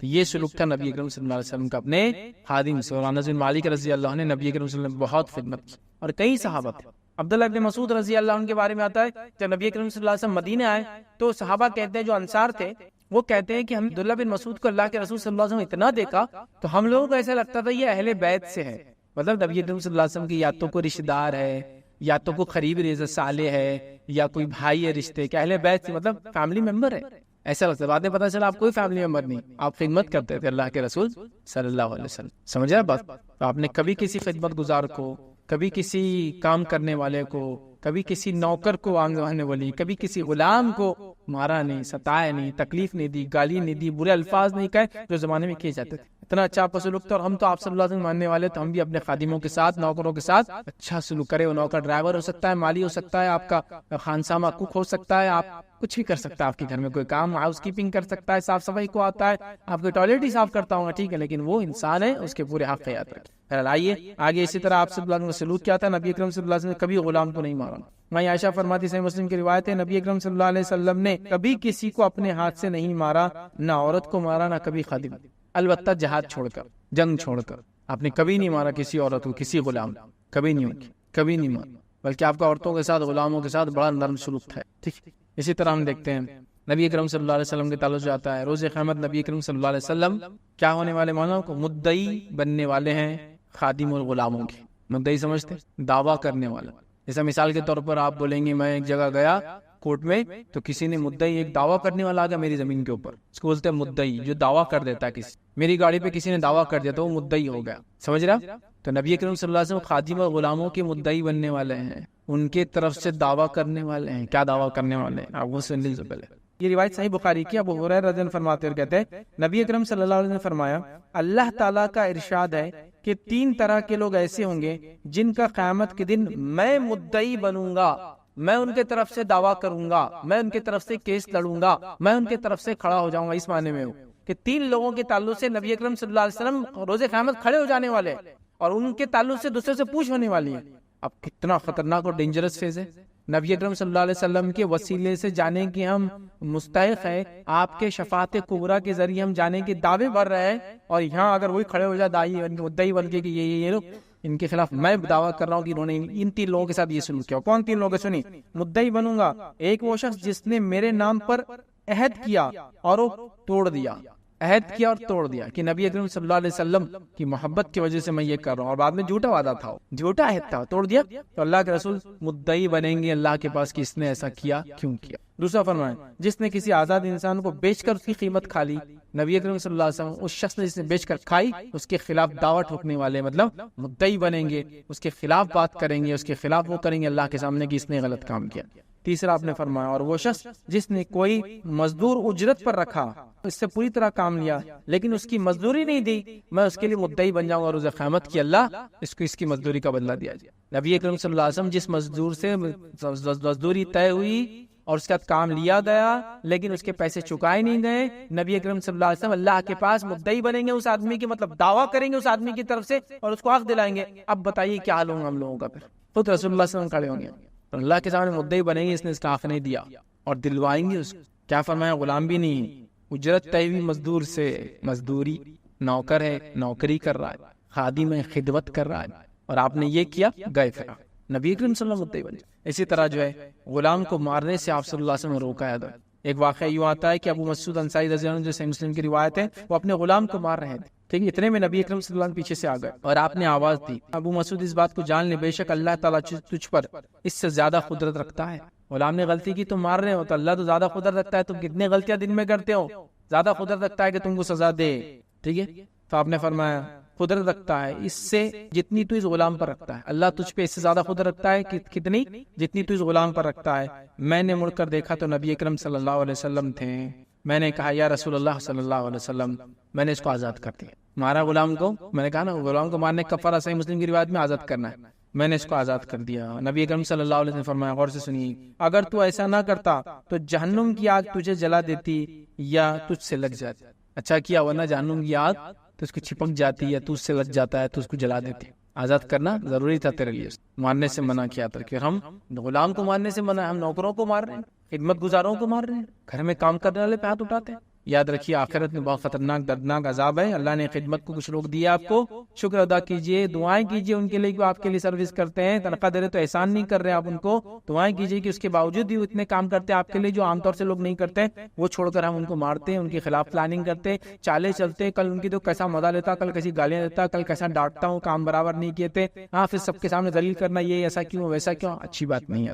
ٹھیک ہے, آئیے اسی طرح جو ہے نبی اکرم صلی اللہ علیہ وسلم کا جو غلاموں کے ساتھ سلوک تھا یاد رکھیے، اس میں ایک سلوک یہ ہے یاد رکھیے کہ نبی اکرم صلی اللہ علیہ وسلم اپنے خادموں کے لیے دعائیں کیا کرتے تھے، اپنے خادموں کے لیے دعا کرتے. انس بن مالک رضی اللہ عنہ فرماتے ہیں کہ نبی اکرم صلی اللہ علیہ وسلم کا میں خادم تھا، آپ کے پاس میں رہا کرتا تھا، آپ مجھے دعائیں دیا کرتے تھے، اور ایک مرتبہ نبی اکرم صلی اللہ علیہ وسلم مجھے یہ دعا دی، اے اللہ اس کے مال اور اولاد میں اس کو زیادہ کر، اور جو کچھ تو نے اسے دیا اس میں اس کو برکت عطا فرما. انس بن مالک رضی اللہ عنہ کو اللہ کے رسول دعا دے رہے ہیں، اے اللہ انس کے مال میں اور اولاد میں برکت عطا فرما، اور اسی کے ساتھ جو کچھ تو نے اس کو دیا اس میں برکت عطا فرما. اور انس بن مالک رضی اللہ عنہ کے تعلق سے ہم سب جانتے ہیں، یہ ان چند صحابہ میں سے جنہوں نے بہت لمبی عمر پائی ہے. ان کے تعلق سے آتا ہے کہ 100 سال سے زائد انہوں نے عمر پائی، اور اپنے زندگی میں انہوں نے اپنے تقریباً 80 بچوں کو دیکھا. بچے مطلب بچے اور ان کے بچوں کو دیکھا. ان کی فیملی 80 ممبرس پر مشتمل تھی، جو ان کے بچے، ان کے پوتے اور ان کے بچے تھے. اللہ کے رسول نے کیا کیا دعا دی تھی؟ اللہ اس کو مال میں برکت دے، اور یہ بہت مالدار صحابوں میں سے تھے یاد رکھ. اور اولاد نے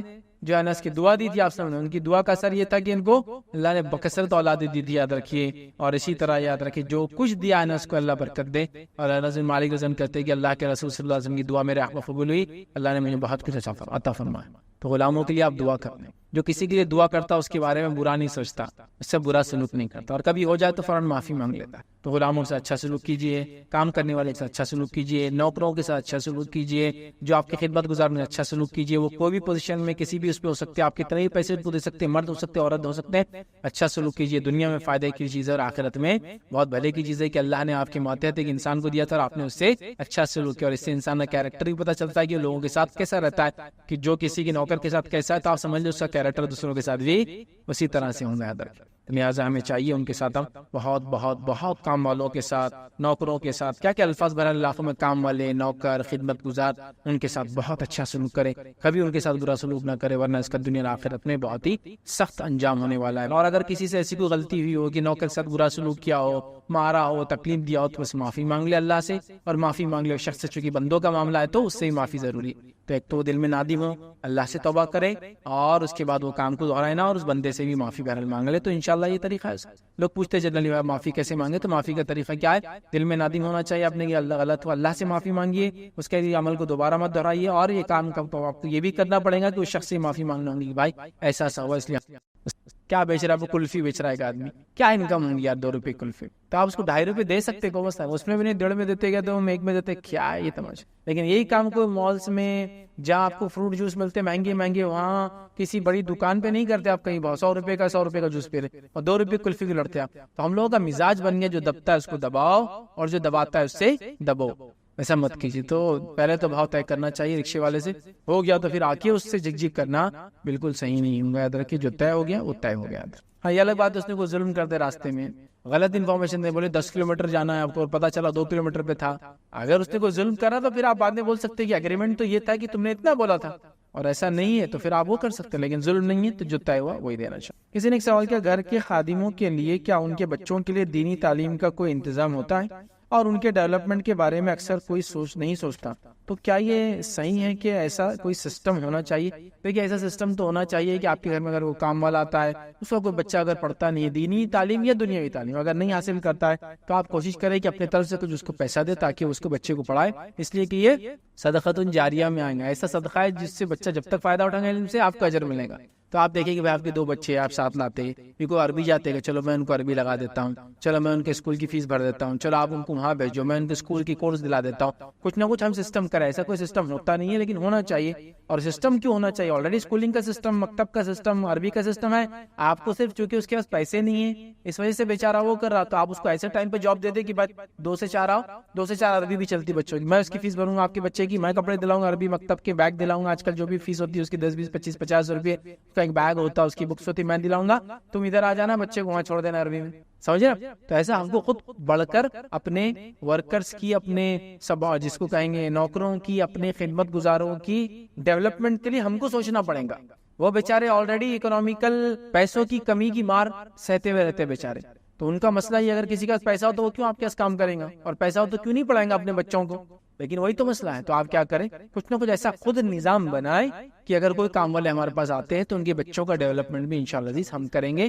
کیسے کر سکتے ہیں, اس کی کئی ٹیکنیکس ہو سکتی ہے. آپ کی مالی استعداد کیا ہے, ان کی حالت کیا ہے, اسکول وغیرہ کتنا نزدیک ہے, یا پھر عربی وغیرہ کیسا ہے, آپ کچھ نہ کچھ کریں. یا پھر ایسے ٹائم پہ آپ کے استاد, بچوں کے استاد بھی آتے ہیں, وہ بچہ بھی آتا ہے جو آپ کے کام والوں کے ساتھ آتا ہے, اس کو بولے کہ آپ بھی عربی پڑھیے ہمارے بچوں کے ساتھ, ٹھیک ہے. اپنے بچوں کو لے کے ادب اور اخلاق سکھائیے کہ کام والوں کے بچوں کے ساتھ کیسا سلوک کرنا چاہیے. ورنہ پتا چلا اس کو اتنا تنگ کرے تو کام کرتا ہمارے پاس, اس کی اماں تو جھاڑو دیتی ہے ہمارے پاس, فلاں کرتا, وہ اتنا ڈپریس ہو جا رہا ہے کہ وہ آپ کے ساتھ بیٹھنا ہی پسند نہیں کرتا, کیونکہ اس کے لیے موت ہے آپ کے ساتھ بیٹھنا. تو اپنے بچوں کو اتنا اپڈیٹ کیجیے, اپنے حالات کو بھی کیجیے, اور صدقہ دے کر جتلانا بہت گھنونا جرم ہے, یاد رکھیے, ٹھیک ہے. لہٰذا کبھی اس کو جتلائے نہ. ہاں ایسا سسٹم ہے نہیں, ہونا چاہیے. ہر کوئی فکر کرے کہ ان کے پاس جو کام والے آتے ہیں, ان کے نوکر, ان کے خدمت گزار, ان کے کارکن یا ان کے ہیلپرز, ان کے لیے کچھ تو بھی ایسا نظم کرے کہ ان کے بچے بھی پڑھ لکھ لے, بلکہ ان کے لیے بھی کچھ ہو سکتا ہے تھوڑا سا اڈلٹ ایجوکیشن, وہ بھی ان کو دے. سمجھیے, بڑے لوگوں کے لیے ہوتے نا, کیا بولتے ہیں, اسکولس ہوتے ہیں ایسے, جس میں کچھ نہ کچھ کرے تاکہ ان کا بھی اوور آل ڈیولپمنٹ ہو, اور وہ بھی زندگی بھر آپ کے نوکر بن کے نہ رہے, کبھی نہ کبھی اس سے نکل کر وہ بھی کچھ نہ کچھ حلال اور بہت اچھی روزیاں کمانے لگے. تاکہ, اور دیکھیے دنیا میں لوگ تو آتے رہیں گے جاتے رہیں گے, خدمت کے لوگ, غریب بھی پیدا ہوتے رہیں گے, مالدار بھی آتے رہیں گے. ہمارا کام ہے جس بھی رول میں اللہ نے رکھا اس کے اندر اپنا کردار پورا نبھا کے دنیا سے جائے. لہٰذا ہم کام کریں, انشاءاللہ یہ نکلیں گا, اور آگے بڑھیں گے تو ظاہر سی بات ہے ان کی جو ترقی ڈیولپمنٹ ہوگا, جو بھی کمائیں گے ہم کو اس کا اجر و ثواب ملے گا. یہ سوچ سے اگر کریں گے تو انشاءاللہ یہ صدقہ جاریہ بھی ہوگا, ایسا علم ہوگا جو آپ چھوڑ کر جائیں گے, جو آپ کے بعد بھی انشاءاللہ فائدہ دے گا. کسی نے سوال کیا, اکثر دیکھا جاتا ہے کہ گھر کے خادم اور خادماؤں سے بہت بد اخلاقی سے بات کی جاتی ہے, جس سے گھر کے بچے بھی وہی سیکھ لیتے ہیں. ایسے میں کیا کرنا چاہیے؟ دیکھیں, سب سے پہلے آپ یہ رول اپنا بنا لیں کہ آپ کبھی بھی کسی انسان کو نیچا نہیں سمجھیں گے, کسی بھی انسان کو چھوٹا اور ہلکا نہیں سمجھیں گے, اور ہر کسی کو ریسپیکٹ فلی دیکھیں گے, چاہے وہ انسان مسلم ہو, نان مسلم ہو, چھوٹا ہو, بڑا ہو, مرد ہو, عورت ہو, امیر ہو, غریب ہو, خاندانی ہم سے دباوا ہو یا خاندانی ہم کو دبایا ہو, کچھ بھی ہو سکتا ہے. کبھی ہوتا ہے نا, ہم مالدار ہو گئے اور وہ جو لوگ پہلے مالدار تھے اب غریب ہو کے کام کر رہے ہیں ہمارے پاس, تو انہوں نے ہم کو خاندانی طور سے دبائے تھے یا ہم نے دبائے تھے. تو ایسا کچھ بھی ہو, ہم نے کرنا چاہیے کہ ہم ریسپیکٹ فلی لوگوں سے ڈیل کرے, عزت کے ساتھ پیش آئے, ٹھیک ہے. ہمیشہ کسی کے بھی ساتھ, نبی اکرم صلی اللہ علیہ وسلم غلاموں سے بھی ویسی بات کرتے جیسا دیگر صحابہ سے بات کرتے تھے. تو آپ نے کبھی تمیز نہیں کی کہ بیٹے آپ کام کرو, چل رہے تو کام کر, ڈیفرنس نہیں کیا. مطلب اپنے گھر کا ہے تو بیٹے کام کرو, وہ ہے تو کام کر. اور یہ بہت کامن ہے, لوگ پتہ نہیں کیوں غلام آتے ہی ان کو اپنی دولت کا نشہ چڑھ جاتا. میں کہوں گا کہ لینگویج ہی بدل جاتی, بالکل سمپل. اور کیا چل رہا ہے بیٹے, اے تو کیا کر رہا ہو, نکل. ہاں بیٹا آپ بتا, کیا ریزن تھا اس بچے کو برا بولنے کا, اور کیا ریزن تھا آپ کے بچے سے اچھی بات کرنے کا آپ کے پاس, سوائے اس کی کہ آپ کے دماغ میں خناس بھرا ہوا, شیطان بھرا ہوا, جو آپ کو بتا رہا ہے تو اس سے اونچا ہے, تو اس سے افضل ہے, یہ حقیر ہے, تیرے پاس کام کرتا ہے تو اس سے سیری سے بات کر, اور تیرے بیٹے سے عزت سے بات کر. کبھی نہیں ہونا چاہیے. اچھے لوگوں کا کردار یہی ہوتا ہے کہ ہر ماحول, ہر سماج, ہر حالات, زندگی کے ہر اسٹیج میں عاجز رہتے ہو. مالدار رہیں گے بھی تو عاجز مالدار رہیں گے, غریب بھی رہیں گے تو عاجزی کے ساتھ غربت میں رہیں گے. انہیں کیریکٹر بدلتا نہیں. اور وہ آدمی گرگٹ بولیں گے اس کو عام زبان میں, دوغلا بولیں گے, دو منہ کا بولیں گے, منافق بولیں گے, جو وقت حالات سے اس کا معاملہ بدل جاتا.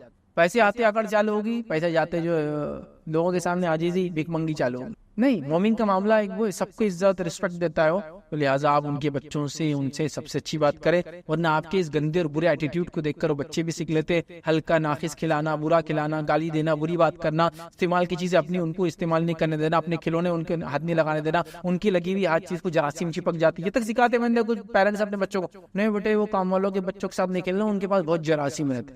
ایسے کون سے جراثیم ان کے پاس اسپیشل رہتے ہیں جو آپ کے پاس نہیں ہے؟ نہیں بیٹے ان کو ہاتھ نہیں لگانا سیدھا. ان کو, آپ کو لگ رہا بھائی وہ بچے تھوڑا دھول مٹی میں سے آ رہے, کام کاج کرنے سے ہاتھ خراب ہو گئے تو صابن سے ہاتھ دھلا لیجیے. لیکن یہ بولنا کہ ان میں جراثیم رہتے, ان کے ساتھ کھیل کے آپ بیمار ہو جاتے, فالتو کی باتیں ہیں. بہت زیادہ ہمارے پاس مسئلہ ہے. تو ہمیں چاہیے کہ ہم اللہ کی اس تقسیم کو سمجھے جو اللہ نے کیا ہے, اور وہ جس مقام پہ اس میں اس کی کوئی خرابی نہیں ہے, اور آپ جو مقام پہ اس میں آپ کی کوئی خصوصیت نہیں ہے, اور رب العزت نے لوگوں کو بنایا. جب یہ سوچ لیں گے تو آپ بولیں گے نہیں کبھی میرے بھی حال ویسا ہو سکتا ہے, لہٰذا میں اچھے سے رہوں. ہو سکتا ہے. اور لوگوں نے دیکھا دنیا میں بھائی, کسی گھر میں کسی کو نوکر لایا کام کرنے کے لیے, زندگی بھر کام کیا, آج نوکر کی بلڈنگ کھڑی ہے اور مالک سامنے جھوپڑی میں رہتا ہے. اللہ حالت بدل دیتا ہے لوگوں, تو اللہ حالت بدل سکتا ہے. تو پھر اس جس رب نے آپ کو دیا تو اکڑ کس چیز کی, تو ہمیں چاہیے ہر کسی کے ساتھ, نوکر ہو, نوکروں کے بچے ہو, ان کے رشتہ داروں, سب سے اچھا سلوک کرے, اچھی بات کرے, خیر خواہی والی بات کرے, اور اچھے سے پیش آئے. یہ بہت اہم چیز ہے. نبی کریم صلی اللہ علیہ وسلم غلاموں سے مذاق تک کرتے تھے, غلاموں سے آزاد سب کے ساتھ آپ صلی اللہ علیہ وسلم کا سلوک ایک جیسا,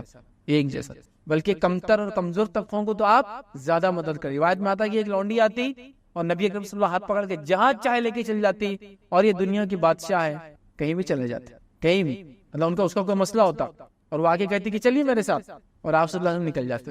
یہ نہیں بولتے کہ میں تو دنیا جو عالم کا نبی ہوں، کائنات کے لیے بھیجا گیا ہوں، رحمت اللہ عالمین ہوں، اور تو آ کے مجھے کیسے لے جا رہی.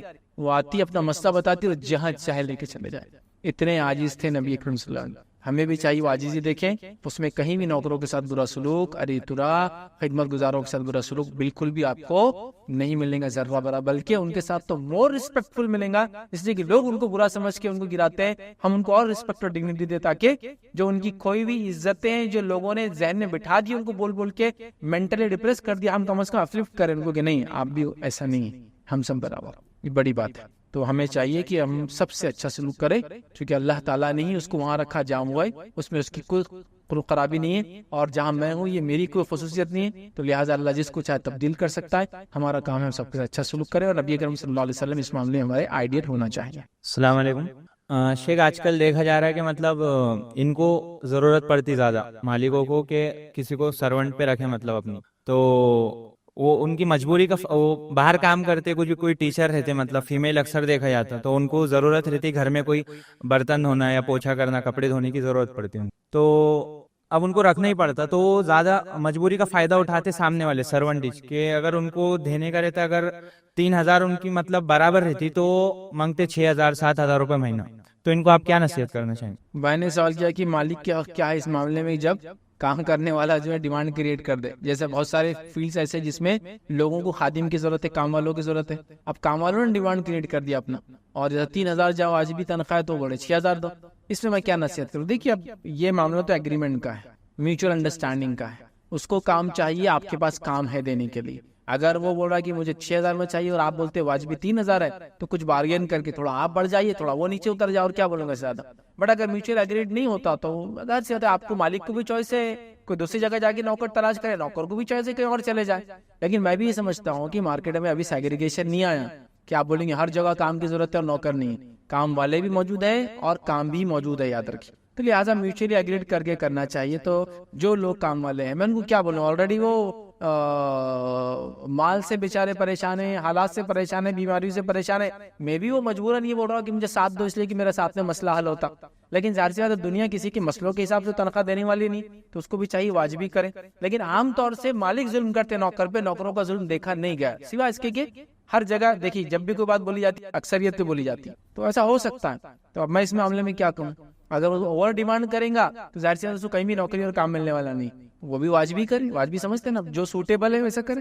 تو بہرحال میں یہی کہوں گا کہ ایسا کوئی دام نہ لگا دے جو سوٹیبل نہ ہو. لگا بھی دے تو بھائی مالک کے پاس تو اور بھی لوگ تلاش کر سکتا ہے، نوکر کے پاس بھی اور بھی چاہے وہ کر سکتا ہے. بٹ یہ نہ ہو کہ کوئی بھی ایک دوسرے کے مجبوری کا فائدہ اٹھائے، نہ مالک، اور اکثر دیکھا جاتا ہے بڑے لوگ مالدار لوگ نوکروں کا، غریب لوگوں کا زیادہ مجبوری کا فائدہ اٹھاتے ہیں، نہ وہ اٹھائے، اور نہ ہی ضرورت پڑنے پر نوکر کبھی بھی اپنے مالک کی مجبوری کا غلط فائدہ اٹھائے. کسی نے سوال کیا اگر کوئی عورت مجبوری میں خادمہ کے طور پر کہیں کام کرتی ہے تو معاشرے میں دوسری عورتیں اونچی نیچی کیٹیگری میں گرنا شروع کر دیتی ہیں، اور اکثر ان کے گھر کی بیٹیوں سے معاشرے میں دوسرے لوگ، دوسرے طبقے والے شادی نہیں کرتے.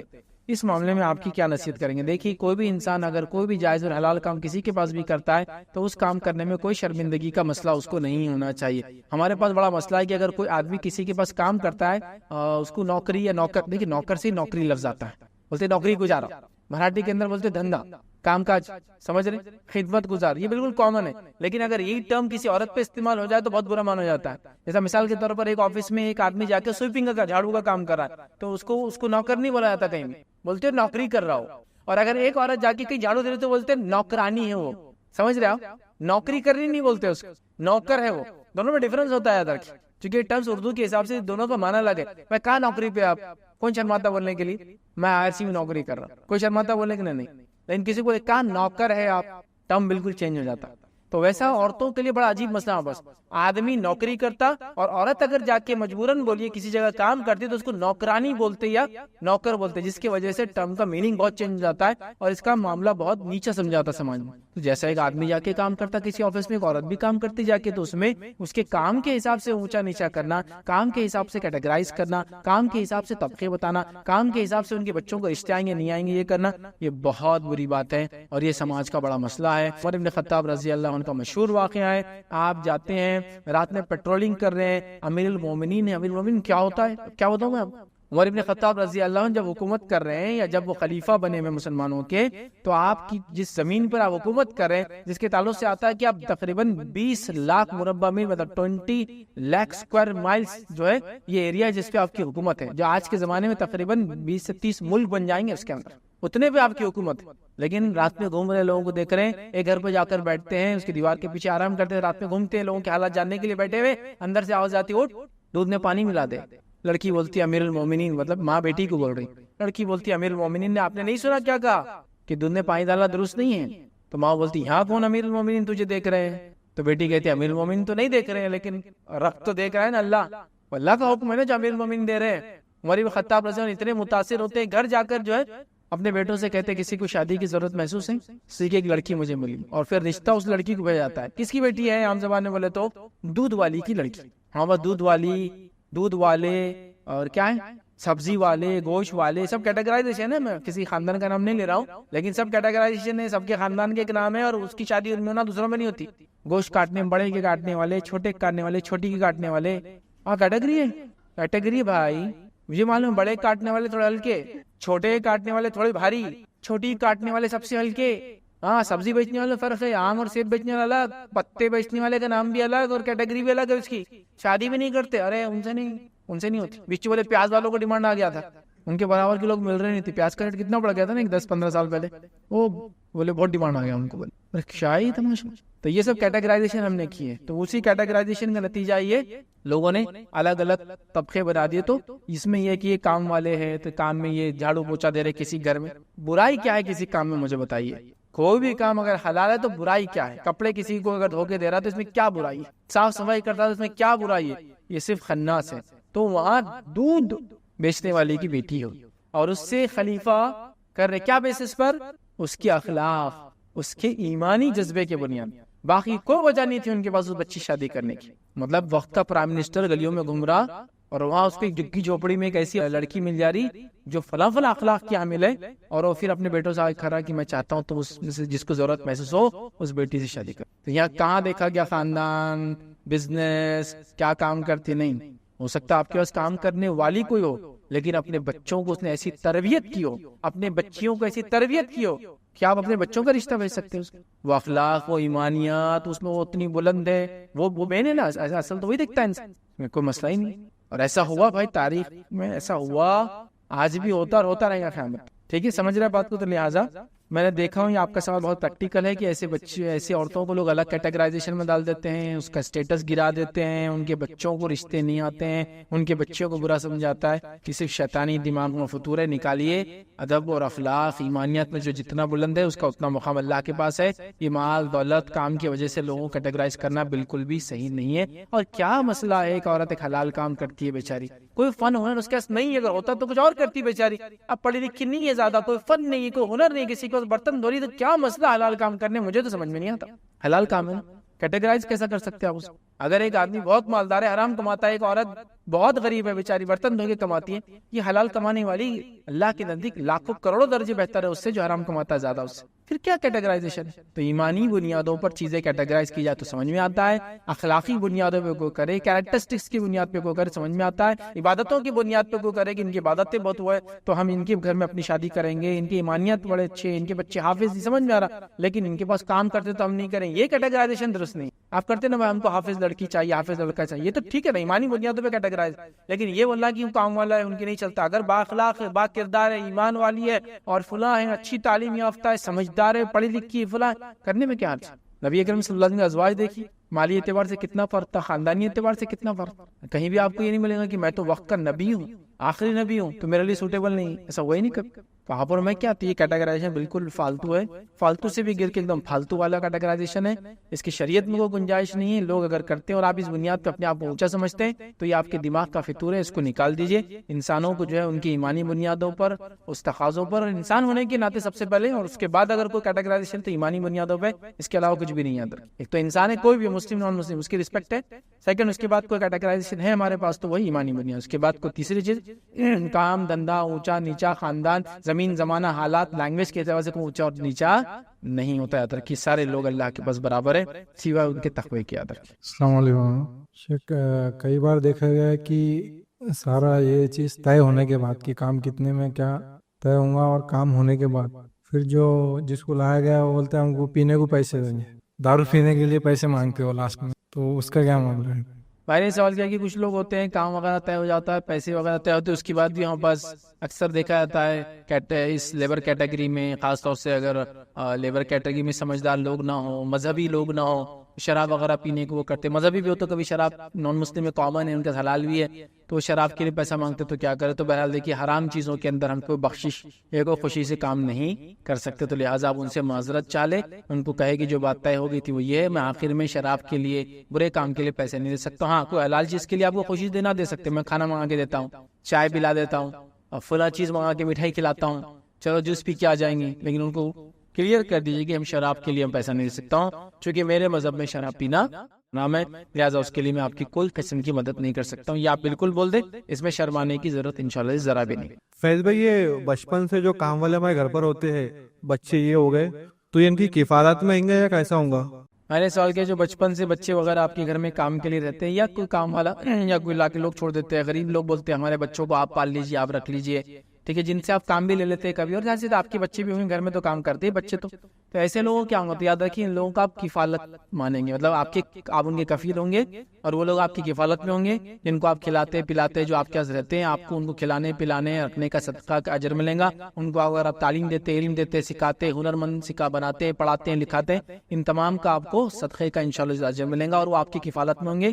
ایسے بچے جو آپ کی کفالت میں رہتے، یاد رکھیے وہ آپ کے جس کو کہیں گے ہمیشہ غیر محرم وغیرہ وہ ساری چیزیں تو لاگو رہیں گی. لیکن یہ غلط فہمی ہمارے پاس ہوتی ہے، جو میں نے لیکچر کے بیچ میں رکھا تھا، لوگ ان کو بیٹے جیسا سمجھنے لگ جاتے ہیں، پھر بیٹے جیسا سمجھتے بیٹا ہی سمجھنے لگتے. وہ غلطی آپ مت کیجیے، یہ بات ہمیشہ ذہن میں رکھیے، وہ آپ کے کفالت میں، اور جو کچھ شرعی حدود ہے اس پہ آپ رکھیں گے، اور جو کچھ اس پہ آپ خرچ کریں گے اس کو آپ کا صدقہ ملے گا، اور جو کچھ اس سے آپ فائدہ اٹھائیں گے اس کو بھی انشاءاللہ اجر ملے گا کہ اس نے آپ کی خدمت کیا. تو وہ لوگ کفالت میں آپ کی کہلائیں گے. جو آپ کے ساتھ رہتے کھاتے پیتے، جو لوگ آ کے کام کر کے چلے جاتے ہیں، وہ کفالت میں نہیں کہلائیں گے، وہ خدمت گزار، نوکری کرنے والے کہلائیں گے. لیکن جو آپ کے پاس ہی رہتے ہیں، جن کے آپ ذمہ دار ہیں، اور کبھی ایسا ہوتا ہے کہ وہ آپ کے پاس ہی رہتے، شادی وغیرہ بھی کرتے، تو پھر آپ کی خدمت خاندان میں کرتے، تو پھر وہ کفالت میں، اور ان پہ جو کچھ آپ خرچ کریں گے، جو کچھ ان کو دیں گے، آپ کو صدقے کا اجر ملے گا. اور ساتھ میں ظاہر سی بات ہے ان کی اجرت بھی طے ہوتی ہے، کچھ نہ کچھ کی بات، منتھلی سیلری بھی ملتی ہے. لیکن اس کے بعد بھی آپ کھلاتے پلاتے، ساتھ رکھتے، اچھا سلوک کرتے ہیں، انشاءاللہ اس کا آپ کو صدقے کا اجر. کسی نے سوال کیا کبھی کبھی ایسا ہوتا ہے کہ گھر میں کوئی چیز غائب ہو جاتی ہے تو فوری طور پر گھر میں کام کرنے والوں پر الزام لگا دیا جاتا ہے، اور اکثر بغیر تحقیق کے انہیں نوکری سے بھی نکال دیا جاتا ہے، اور پورے محلے میں نیوز پھیل جاتی ہے کہ یہ چور ہیں. کیا ایسا کرنا درست ہے، اور اس معاملے میں کیا کرنا چاہیے؟ دیکھیے ایسا کرنا بالکل درست نہیں ہے. جب تک آپ کے گھر میں کوئی چیز چوری ہوئی ہو، غائب ہو گئی ہو، آپ کو یقین نہ ہو کہ چرانے والا یہ آدمی ہو، جس کے لیے آپ کو ایویڈنس پروف چاہیے، ثبوت اور گواہ چاہیے اس کے لیے، تب تک آپ کسی بھی الزام نہیں لگا سکتے، چونکہ پتہ نہیں آپ کے الزام سے نہ جانے اس کو کتنا دنیاوی نقصان ہو جائے. آلریڈی غریب انسان ہے، اس پہ چوری کا الزام لگنے سے اس کی غربت بڑھ سکتی ہے، اس کو نقصان ہو سکتا ہے، اس کی عزت پہ آنچ آ سکتی ہے، اس کو برا لگنے سے ڈپریس ہو سکتا ہے، ڈپریس ہو کے پتہ نہیں کوئی غلط قدم اٹھا سکتا ہے. کبھی مت کیجیے. تو پہلے تحقیق کر لیجیے چیز چوری ہوئی یا گمی ہے. کبھی گھر میں آپ نے سمجھے مثال کے طور پہ ایک پین رکھا، بڑے قیمتی پین ہے، لڑکا اور نیچے گر گیا، پین دیکھا بچے نے اٹھا کے لے کے چلا گیا. کسی نے دیکھا اس کو کچھ کام تھا، اس نے پین اٹھایا، ادھر سے اٹھا کے ادھر رکھ دیا. آپ آئے پین نہیں دکھا جو کہ بڑا قیمتی تھا، چاندی کا تھا، فلاں تھا، یہ تھا، پین کمپنی کا تھا، PENN والا، ٹھیک ہے، بہت مہنگا والا، 2 لاکھ 3 لاکھ 4 لاکھ کا، ہمارے پرائم منسٹر بھی یوز کرتے ہیں اس کو، ٹھیک ہے. وہ پین تھا، یاد رکھیے. اب مل نہیں رہا آپ کو، قیمتی ہوتے نا، جیولری سے مہنگے ہوتے وہ پین، ٹھیک ہے، PENN والے، ٹھیک ہے، اور برانڈ ہے. تو بہرحال وہ پین آپ کو نہیں مل رہا، تو آپ کیا کریں گے؟ پہلے تو سب سے پہلے یہ کریں گے کہ بھائی پین گما یا چوری ہوا. تو کیسے معلوم کر سکتے ہیں کون کون آیا؟ بیٹا آپ نے تو نہیں لیے، بیٹا آپ نے، بھائی صاحب آپ لکھ رہے تھے آپ نے تو نہیں لیے، کسی نے یہاں سے پین اٹھایا کیا؟ پہلے خبر پھیلیں گی گھر کے اندر. یہ نہیں کہ ہاں پین غائب ہوگا اس نے چرا لیا، پین غائب ہوگا، ارے عبداللہ گھر میں اس نے چرایا ہوگا، ارے فلاں کام والی اس نے چرا لی ہوگی. پہلے تحقیق کریں گے گما یا چوری ہوا. اگر گما تو مل جائیں گا. اچھا چوری کوئی ضروری نہیں کہ آپ کی قیمتی چیز کوئی نوکری چرائے. بچوں کے ذہن میں شیطان آیا تھا خناس کبھی, وہ اس لیے نہیں چراتے کہ ان کو چوری کرنا ہے, ان کو چوری میں مزہ آتا. آج کل کے نوجوانوں کو پتہ نہیں, بچوں کو یہ ٹرینڈ چل رہا ہے انٹرنیٹ پہ, چرانا بولے زندگی میں کبھی تو بھی ایک بار, تو جب مزہ آتا بولے تو مال سے چرا لے رہے, حالانکہ پیسے جیب میں پھر بھی چراتے ہو. چاکلیٹ چرا کے کھا رہے, بہت خوش ہوتے ہیں, چرا کے لا لیا میں نے. پین بھی چرا لیا ہوں. بچے بھی کر سکتے نا, آپ کی ضرورت تو نہیں کہ بڑے کریں. دشمنی نکالنے کے لیے نوکر سے کہ نوکر گھر میں دو عورتیں یا ساس اور بہویں سمجھ لیجیے. ساس کو نوکرانی پسند نہیں کہ اس کا کام برابر نہیں کرتی, بہو کی بڑی چہیتی ہو چکی, ان کی اماں نے بھیجے اس کو کام کے لیے. اگر ریفرنس بائے امی, آپ بہو رکھنا چاہتی, ساس نکالنا چاہتے, تو ساسو ماں نے کر دیا یہ کام. آپ نے الزام لگا دیا کہ انسان بہت بری ہوتا ہے بھائی ایسا. اب لوگوں کا چھوٹی موٹے لوگوں کی عزت بھی گئی, جان بھی گئی, مال بھی گیا, خون بھی گیا, تو کیا جاتا, کچھ بھی نہیں جاتا. لوگ ایسے سمجھتے, بہت بری بات, بہت بری بات. تو کیا کرتے معلوم, آپس میں یہ بیچارے نوکروں کے ساتھ پورے غصے نکالنے. ساس نے ہٹا لی, نوکرانی پہ الزام لگا, نوکرانی نکلنے کے بعد پھر دے دی 1 مہینے بعد واپس. کچھ بھی ہو سکتا ہے, پاسبلٹی ہے. دیکھیے آپ کا ایک اعتماد اور بھروسہ بھی ہوتا ہے, آپ اس کو قائم رکھیے. اگر ایویڈنسز اینڈ پروف نہیں ہے تو الزام تو لگائیے مت. نکالنا ہے کام سے احتیاطاً, کہ بہت قیمتی چیز تھی اور احتیاطاً سب کو نکال دینا سیفٹی کے لیے اچھا, تو ایک الگ بات ہے, آج چوری ہوئی کل کچھ ہوگا. بٹ الزام مت لگائیے کہ میں نے چوری کی وجہ سے ان کو نکالا. جب کوئی آپ سے پوچھیں گے تو کیوں نکالا, تو آپ کہیے میں نے اپنے کچھ وجوہات کے بیسس پہ نکالا, اس کی کوئی غلطی نہیں تھی, چونکہ اس کے خلاف پروف نہیں ہے آپ کے پاس کچھ. لیکن آپ کو ڈر بھی ہے کہ اگر چوری آج ہوئی تو کل کچھ اور بھی ہوگا, تو آپ نے نکال دیا, ٹھیک ہے, وہ احتیاطی تدابیر بولیں گے اس کو. لیکن آپ الزام نہیں لگائیں گے اور کسی کو کبھی کوٹ نہیں کریں گے کہ میرے گھر میں چوری ہوئی اور یہ تھا, اس لیے کہ اس کی شخصیت بدنام ہوں گی. ہو سکتا ہے بیچارہ نے اور بیچاری نے چرائے نہ ہو, الزام لگ گیا ہو. اور ایسا کئی بار دیکھا جاتا ہے, بیچارے چھوٹے موٹے لوگ ہوتے ہیں, چوری نہیں کرتے, بڑے باایمان لوگ ہوتے ہیں, لیکن لوگ ان میں الزام لگاتے ہیں. اور اگر آپ نے الزام لگا اور جھوٹا تھا تو روز قیامت اس کی بڑی سخت ترین سزا ہے. جھوٹا الزام کسی پہ لگانے کی, چاہے چوری کا ہو, کسی اور قسم کی تہمت ہو جو لگائی جاتی مرد اور عورتوں پر, یہ بڑی خطرناک چیز ہے. تو آپ کیا کیجئے, پہلے تو پروف ڈھونڈیے. اگر پروف وغیرہ کچھ بھی نہیں ہے تو پھر کیا کیجئے, اگر آپ کو پریکاشنری میجر کے طور پہ نکالنا نکال دیجئے. لیکن آپ کبھی یہ نہیں بولیں گے کہ اس نے چرایا ہے, یہ چور ہے, یہ نہیں بول سکتے آپ یہ بول سکتے کہ ہم نے احتیاطاً کچھ کام کیا اس لیے ان کو نکال دیا, باقی ان میں کوئی فالٹ نہیں ہے. یہ بھی نہیں بول سکتے آپ کی چوری ہوئی تو نکالا, ورنہ پھر الزام اور شک ہوتا, اس لیے کہ اس کو دوسری نوکری بیچارہ آپ کی حرکت سے نہیں ملتی. لیکن آپ کے پاس پروف ہے, ایویڈنس ہے, آپ نے آزما لیا کہ 100 روپے رکھے اور ایک نیا CCTV کیمرہ کمرے میں لگا دیا. آج کل کیا نہیں ہوتا, پکڑا گیا اس میں, تو پھر آپ وہ کر سکتے کہ پہلے بھی اس نے کیا ہو سکتا, اور اس کو وہاں سے آپ نکال دیں.